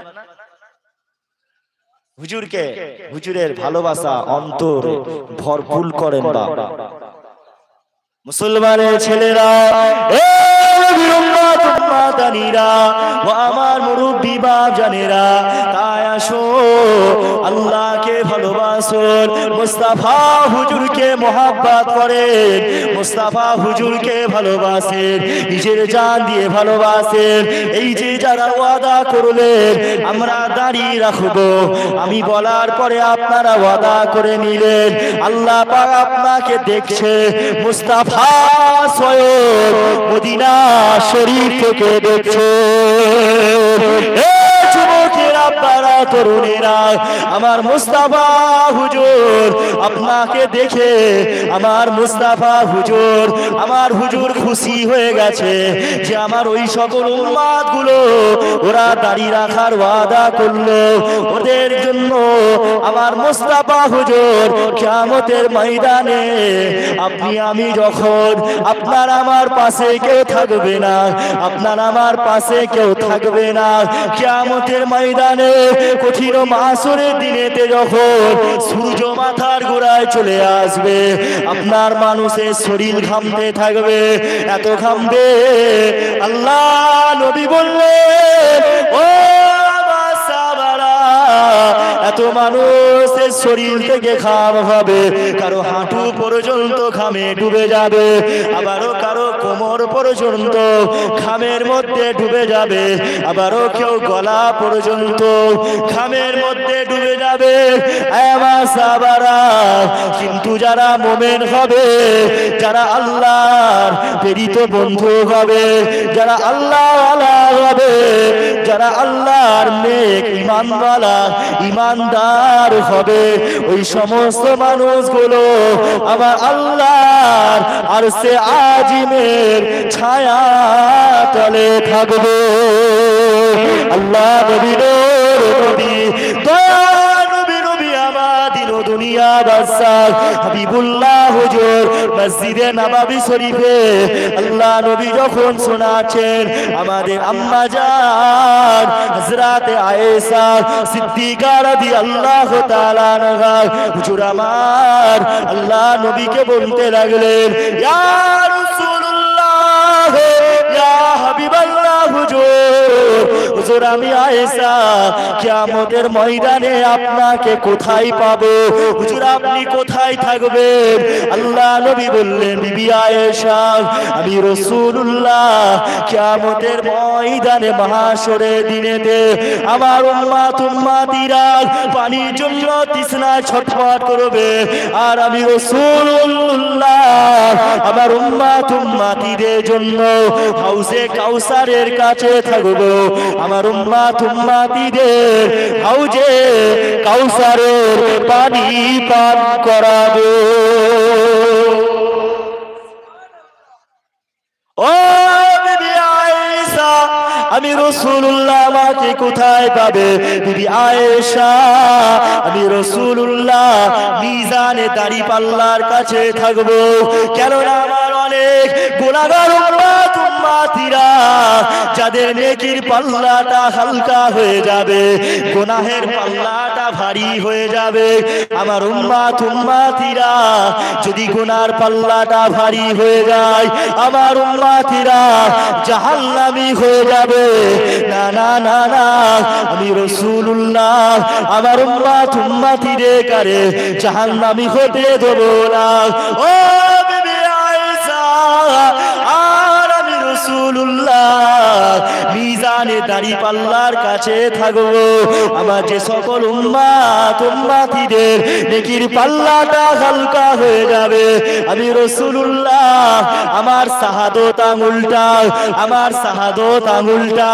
আমার ওই মিজানের নেকির পাল্লাতে রাখবো মিজানের দাড়ি পাল্লায় নেকির পাল্লাতে আমার শাহাদত আঙ্গুলটা রাখার সাথে সাথে নেকির পাল্লাটা ভারী হয়ে যাবে।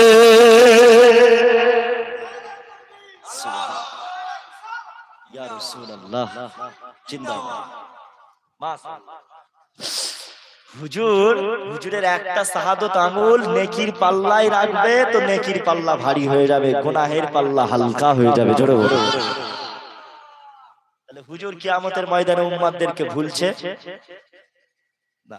আল্লাহ নবী আবার বলেন ও বিবি আয়েশা আর আমি রাসূলুল্লাহকে বিবি আয়েশা কোথায় পাবে? আমি রাসূলুল্লাহ আপনার ফুলসিরাতের কাছে থাকবো কেননা আমার অনেক গুনাহগার উম্মতিরা ফুলসিরাত পার হতে পারবে না আমার উম্মতিরা ফুলসিরাতের মধ্যে পড়ে যাবে। ও বিবি আয়েশা শুনে রাখো ফুলসিরাতটা কেমন করে আল্লাহ পাক তৈরি করেছে। ফুলসিরাত হলো চুলের থেকেও পাতলা একটা চুল যতটা পাতলা এই চুলের থেকেও ফুলসিরাতটা সরু তলোয়ারের থেকেও ধারালো আমার উম্মতিরা ওই ফুলসিরাত পার হতে পারবে না। ওই ফুলসিরাতের নিচে আল্লাহ পাক জাহান্নামকে টেনে আনবে আমার উম্মতিরা যারা ফুলসিরাত পার হতে পারবে না তারা জাহান্নামে পড়ে যাবে। ও বিবি আয়েশা আমি রাসূলুল্লাহ আপনার ফুলসিরাতের কাছে থাকবো আমার গুনাহগার উম্মতিদের কানে নিয়ে আমি নবী জান্নাতে একসাথে থাকবো। আল্লাহ নবী বললেন মা সাবারা শুনে রাখো, আর যে সব উম্মাতিরা জাহান্নামায় ফুলসিরাতে পড়ে যাবে, আমার ওই সকল উম্মাত গুলো জাহান্নামায় পড়ে যাওয়ার সাথে সাথে টকবক করে ফুটে গলে যাবে। কেননা আল্লাহ পাক জাহান্নামকে কেমন করে তৈরি করেছেন শোনেন। আল্লাহ নবী বললেন, জাহান্নামকে আমার আল্লাহ পাক 3000 বছর ধরে একভাবে আল্লাহ পাক জাহান্নামকে জ্বালিয়েছে। কহাজার আপনাদের তাবারক হয়েছে? কি তাবারক হয়েছে? বিরিয়ানি, গরু। আচ্ছা, ওই যে তাবারকের বিরিয়ানি হয়েছে, ওই বিরিয়ানির আগুনে কেউ কি হাত দিতে পারবেন? কেউ আছেন হাত দিতে পারবেন? হ্যাঁ, পারবেন না। ধরে নেন 5 ঘন্টা 6 ঘন্টা যদি কোনো আগুন জ্বলে, সে আগুনের তাপ কমে না বাড়ে? কোনটা বাড়ে? 3000 বছর ধরে যে আগুনটা জ্বললো একভাবে, ওই আগুনের তাপ বেড়েছে না কমেছে? বিশাল তাপ। আল্লাহ নবী বলেছে, এত 3000 বছর ধরে জ্বালানো হয়েছিল বলে আগুন পুরো কালো হয়ে গেছে, এজন্য জাহান্নাম পুরো অন্ধকার। বুঝতে পারছেন না? জাহান্নাম পুরো অন্ধকার। জাহান্নাম একটুখানি না অনেক বিরাট বিশাল? কোনটা? একটুখানি তো জাহান্নাম, একটুখানি।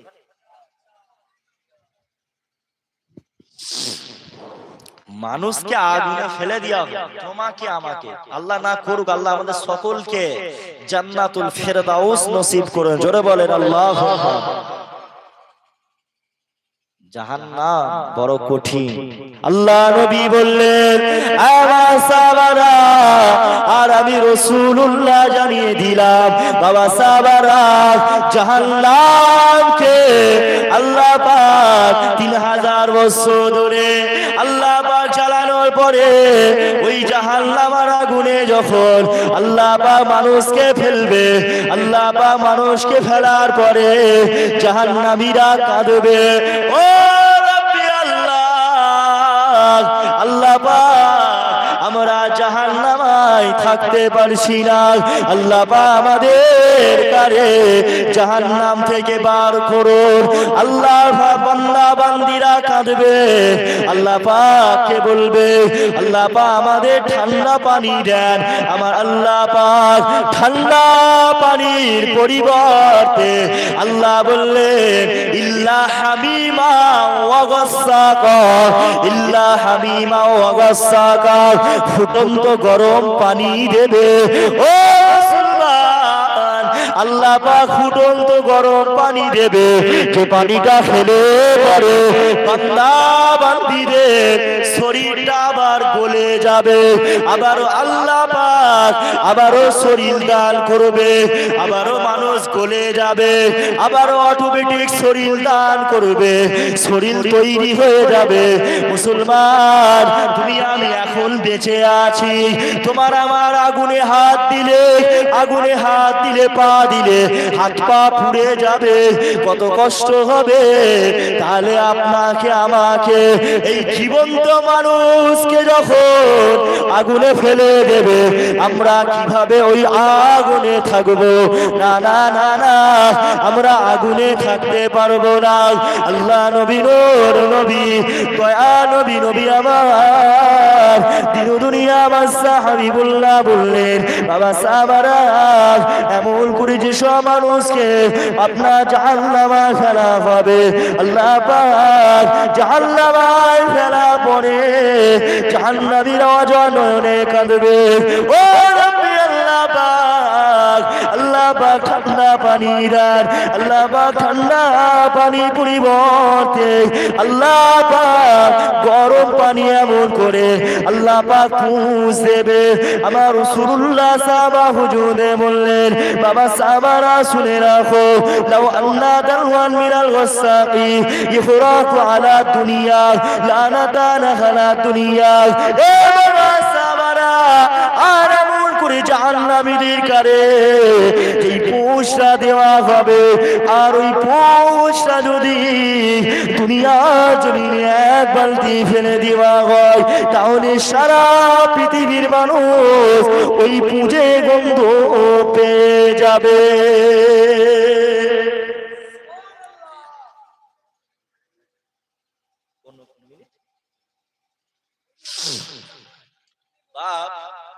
কি বললাম? পুঁজ দেবে, পুঁজ খাবে।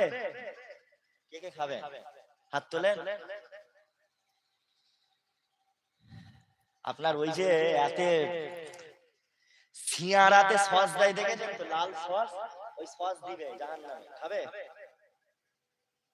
খাবেন? পুঁজ খাবেন না? কি বলে? পুঁজ না খেতে গেলে কি করতে হবে? ড্যান্স করতে হবে, মদ খেতে হবে, গাঁজা, সুদ, হারাম,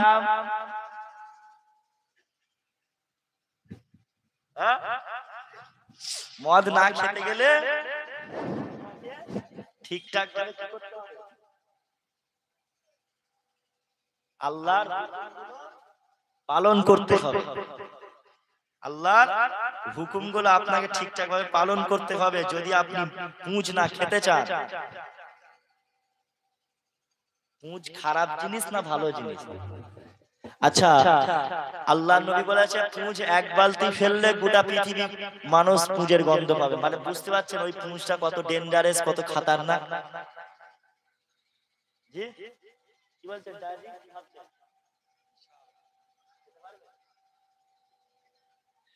ও মুসলমান, তাহলে আল্লাহকে ভয় করো, জাহান্নামকে ভয় করো।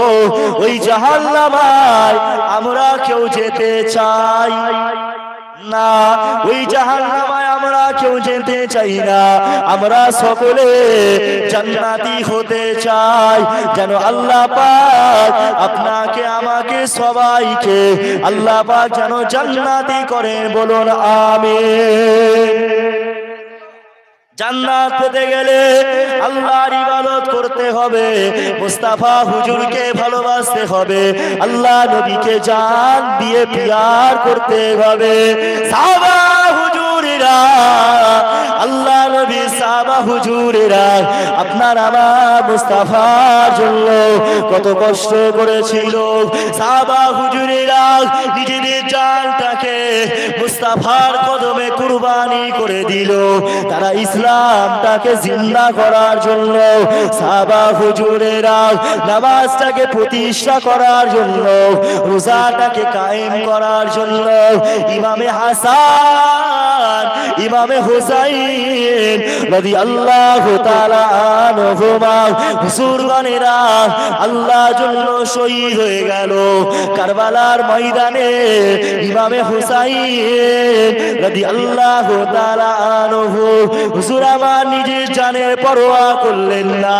সীমার যখন আপনার ইমামে হুসাইন হুজুরকে, ইমাম হুসাইন হুজুর কারবালার ময়দানে যখন যুদ্ধ করতে গিয়েছিলেন, ইমামে হুসাইন রাদিয়াল্লাহু তাআলা আনহু হুজুর যুদ্ধে যাওয়ার পরে হুজুর যখন যুদ্ধ শুরু করবেন, হুজুর বলতে লাগলেন আমার তাবুতে যান। তাবুতে গিয়ে দেখেন একটা পুরাতন চাদর আছে, ওই চাদরটা আমাকে এনে দেন। আবার ওই ইমামে হুসাইন হুজুরকে চাদর মোবারক এনে দেওয়া হলো। এমন করে ইমামে হুসাইন রাদিয়াল্লাহু তাআলা আনহু হুজুর আমার বললেন, ও আমার সঙ্গী সাথীরা, যাও চলে যাও, চলে যাও, তাঁবুর মধ্যে যান। তাঁবুর মধ্যে গিয়ে দেখেন একটা পুরাতন পাগড়ি আছে, ওই পাগড়িটা আমাকে এনে দেন। ইমামে হুসাইন হুজুরকে ওই পাগড়িটা এনে দেওয়া হলো। হুজুর কাছে যখন হুজুর পাগড়িটা পরলেন, এমন করে হুজুর আমার বললেন আবারও তাঁবুর মধ্যে খিমার মধ্যে যান। গিয়ে দেখেন একটা পুরাতন তলোয়ার আছে, ওই তলোয়ারটা আমাকে এনে দেন ইমামে হুসাইন হুজুরকে তলোয়ার এনে দেওয়া হলো, পাগড়ি এনে দেওয়া হলো, চাদর এনে দেওয়া হলো। ইমাম হুসাইন রাদিয়াল্লাহু তাআলা আনহু হুজুর আমার বলতে লাগলেন, আমার সঙ্গী সাথীরা তোমরা কি জানো এই চাদরটা কার? এই চাদরটা হলো খাতুনে জান্নাত, আমার আম্মা জান জান্নাতে মহিলাদের সরদারিনী হযরতে ফাতেমাতুজ যোহরা রাদিয়াল্লাহু তাআলা আনহার চাদর মুবারক। ও সঙ্গী সাথীরা তোমরা কি জানো এই পাগড়ি মুবারকটা কার? এই পাগড়িটা হলো আমার নানা জান হযরতে মুস্তাফা নবী মুহাম্মদ সাল্লাল্লাহু আলাইহি ওয়াসাল্লামের পাগড়ি মোবারক। তোমরা কি জানো এই তলোয়ারটা কার? এই তলোয়ারটা হলো আমার আব্বা শেরে খোদা মাওলা আলী রাদিয়াল্লাহু তাআলা আনহু তলোয়ার। শেরে খোদা জুলফিকার তলোয়ার বললেন এটা হলো আমার আব্বা জানের তলোয়ার। এমন করে যুদ্ধ করছে ইমামে হুসাইন হুজুর, যখন যুদ্ধ করছে ইমামে হুসাইন হুজুরকে কেউ হারাতে পারছে না। ইমামে হুসাইন হুজুরকে কেউ হারাতে পারছে না, কেননা ইমামে হুসাইন হুজুর কারবালার ময়দানে যুদ্ধ করেছিল না। ইমাম হুসাইন হুজুর কারবালার ময়দানে যুদ্ধ করে নাই, ফাতেমার চাদর মুবারক যুদ্ধ করেছে। আলী তলোয়ার যুদ্ধ করেছে। নবী পাক সাল্লাল্লাহু আলাইহি ওয়াসাল্লাম হুজুরের পাগড়ি মুবারক যুদ্ধ করেছে। এ মুসলমান, আমার হাবিবুল্লাহ মুস্তাফা হুজুরের পাগড়িকে দুনিয়ার কোনো মানুষ হারাবে কারোর ক্ষমতা নাই। মুস্তাফার পাগড়িকে হারানোর মতন কোন শক্তি নাই, ফাতেমার চাদরকে হারানোর মতন কোন শক্তি নাই, আলী তলোয়ারকে হারানোর মতন কারোর ক্ষমতা নাই। আলী তলোয়ারকে কেউ হারাতে পারবে না। ইমামে হুসাইন রাদিয়াল্লাহু তাআলা আনহু এমন করে যুদ্ধ করেছে, কাফের বেদিনদেরকে এক এক করে মারছে মারছে মারছে মারছে, জাহান্নামায় পাঠিয়ে দিচ্ছে। ও মুসলমান, হযরত ইমামে হুসাইন রাদিয়াল্লাহু তাআলা আনহু হুজুর আমার এমন করে হুজুর আমার তিনি বুঝতে পারলেন হুজুরকে তো যুদ্ধ করা অবস্থায় কেউ শহীদ করতে পারবে না।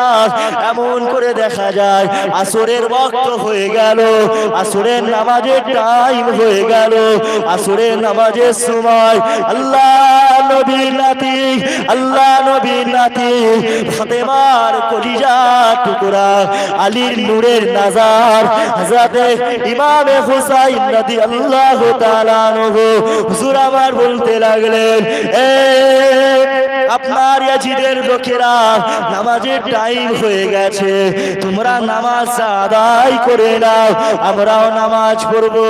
ইয়াজিদ বাহিনী বলেছিল, এ হুসাইন তুমি তোমার নামাজ তুমি পড়ো, আমাদের পড়া লাগবে না।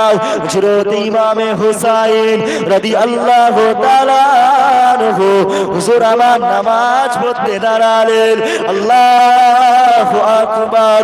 নামাজ পড়তে দাঁড়ানোর পরে ইমামে হুসাইন রাদিয়াল্লাহু তাআলা আনহুকে ওই সময় ইয়াজিদ বাহিনীর লোকেরা মনে মনে চিন্তা করতে লাগলো, এই অবস্থায় ছাড়া ইমামে হুসাইনকে আমরা শহীদ করতে পারবো না, এই অবস্থায় ছাড়া নামাজ পড়া অবস্থায় ছাড়া আমরা ইমামে হুসাইন হুজুরকে শহীদ করতে পারবো না, কেননা ইমামে হুসাইন যুদ্ধ করছে না, ইমামে হুসাইনকে শহীদ করতে মারতে পারবো না।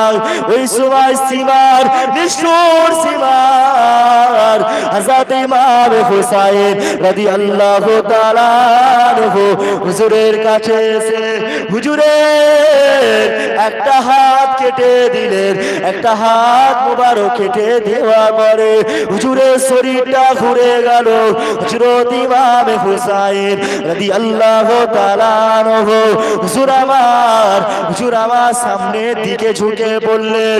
হুজুরের বুকেতে সীমার বসে বলল, হুজুরকে সীমার, হুজুরের বুকেতে সীমার বসে বলতে লাগলো, আজকে তোমার দিন শেষ, আমি সীমার তোমাকে মেরে দেবো, আমি সীমার তোমাকে হত্যা করবো। ওই সময় ইমাম হুসাইন রাদিয়াল্লাহু তাআলা আনহু বলতে লাগলেন, সীমার তুমি তোমার বুকেরটা, তোমার বুকের জামাটা একবার খুলে আমাকে দেখাও। সীমার ওই সময় নিজের বুকটা খুলে দেখালেন। খুলে দেখানোর সাথে সাথে আল্লাহ নবীর নাতি হযরতে ইমাম হুসাইন রাদিয়াল্লাহু তাআলা আনহু ফাতেমার কলিজার টুকরা সন্তান ইমাম হুসাইন রাদিয়াল্লাহু তাআলা আনহু হুজুর আমার বলতে লাগলেন, আমার নানা জান বলে গিয়েছিল, আমার নানা জান বলেছিল, হুসাইন তোমাকে যে শহীদ করবে তার বুকে কোনো লোম থাকবে না। তুমি আমাকে শহীদ করে দেবে এটা আমি জানি। হযরত ইমাম হুসাইন রাদিয়াল্লাহু তাআলা আনহু যেদিন কারবালার ময়দানে যুদ্ধ করেছিলেন, তার আগের দিন রাত্রিতে, তার পূর্বের দিন রাত্রিতে খাতুনে জান্নাত কারবালার ময়দানটা পরিষ্কার করছে, কারবালার ময়দানটা ঝাড়ু দিচ্ছে, কারবালার ময়দানটা ঝাড়ু দিচ্ছে। ইমাম হুসাইন রাদিয়াল্লাহু তাআলা আনহুর খিমার মানুষেরা বলতে লাগলেন, খিমার মানুষেরা বললেন, এই গভীর রজনীতে, এই গভীর রাত্রিতে কে যারা কারবালার ময়দানটা ঝাড় দিচ্ছে, পরিষ্কার করছে। ইমাম হুসাইন বলতে লাগলেন, তোমরা কি জানো ওই মানুষটাকে, যে ব্যক্তিটা কারবালার ময়দানটা পরিষ্কার করছে, উনি হলেন আমার আম্মা জান হযরতে খাতুনে জান্নাত ফাতেমাতুজ জোহরা রাদিয়াল্লাহু তাআলা আনহা। আমার আম্মা জান হযরতে ফাতেমাতুজ জোহরা রাদিয়াল্লাহু তাআলা আনহা এমন করে কারবালার ময়দানটা পরিষ্কার করছে। কেননা খাতুনে জান্নাত কাঁদছে আর বলছে, আল্লাহ আমার বাচ্চা হুসাইন এই কারবালার প্রান্তরে, কালকে আমার বাচ্চা হুসাইনকে জিদের লোকেরা, জিদের মানুষেরা আমার বাচ্চা হুসাইনকে শহীদ করে দেবে। না জানি আমার বাচ্চার লাশটা যেই জায়গায় পড়ে থাকবে, এই কারবালার ময়দানে আমার বাচ্চার লাশটা যেখানে পড়ে থাকবে, আমার বাচ্চার পিঠেতে যদি আপনার পাথর, নুড়ি পাথর এমন করে লাগে, আমার বাচ্চার কষ্ট হবে। তাই আমি খাতুনে জান্নাত, আমি ফাতেমা আজকে কারবালার ময়দানটা পরিষ্কার করে দিচ্ছি। তরুণেরা এমন করে ইমাম হুসাইন রাদিয়াল্লাহু তাআলা আনহু ঝরঝর করে আপনার ইমাম হুসাইন হুজুর হাসতে লাগলেন। সীমারকে বলতে লাগলেন, সীমার এখনো সময় আছে, এখনো সময় আছে, তুমি আমার ফুফাতো ভাই। সীমার কে? ফুফাতো ভাই কে? এই জন্য বলে না, ঘর শত্রু বিভীষণ, ঘরের শত্রু, ঘরের মানুষই হয় আসল দুশ্মন, ঘরের লোকই হয় আসল শত্রু।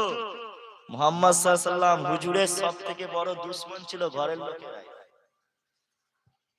আবু জেহেল, উতবা, সাইবা, আবু লাহাব হুজুরের দুশ্মন, হুজুরের দুশ্মন, ঘরের দুশ্মন। ও মুসলমানের ছেলেরা, ইমাম হুসাইন রাদিয়াল্লাহু তাআলা আনহু হুজুর আমার এমন করে তিনাকে শহীদ করে দেওয়া হলো। ইন্না লিল্লাহি ওয়া ইন্না ইলাইহি রাজিউন। আরো বিশাল, আর বাড়াবো না। ভাই এসেছেন, ওয়াজ নসিহত করবেন, আপনারা মন দিয়ে শুনবেন,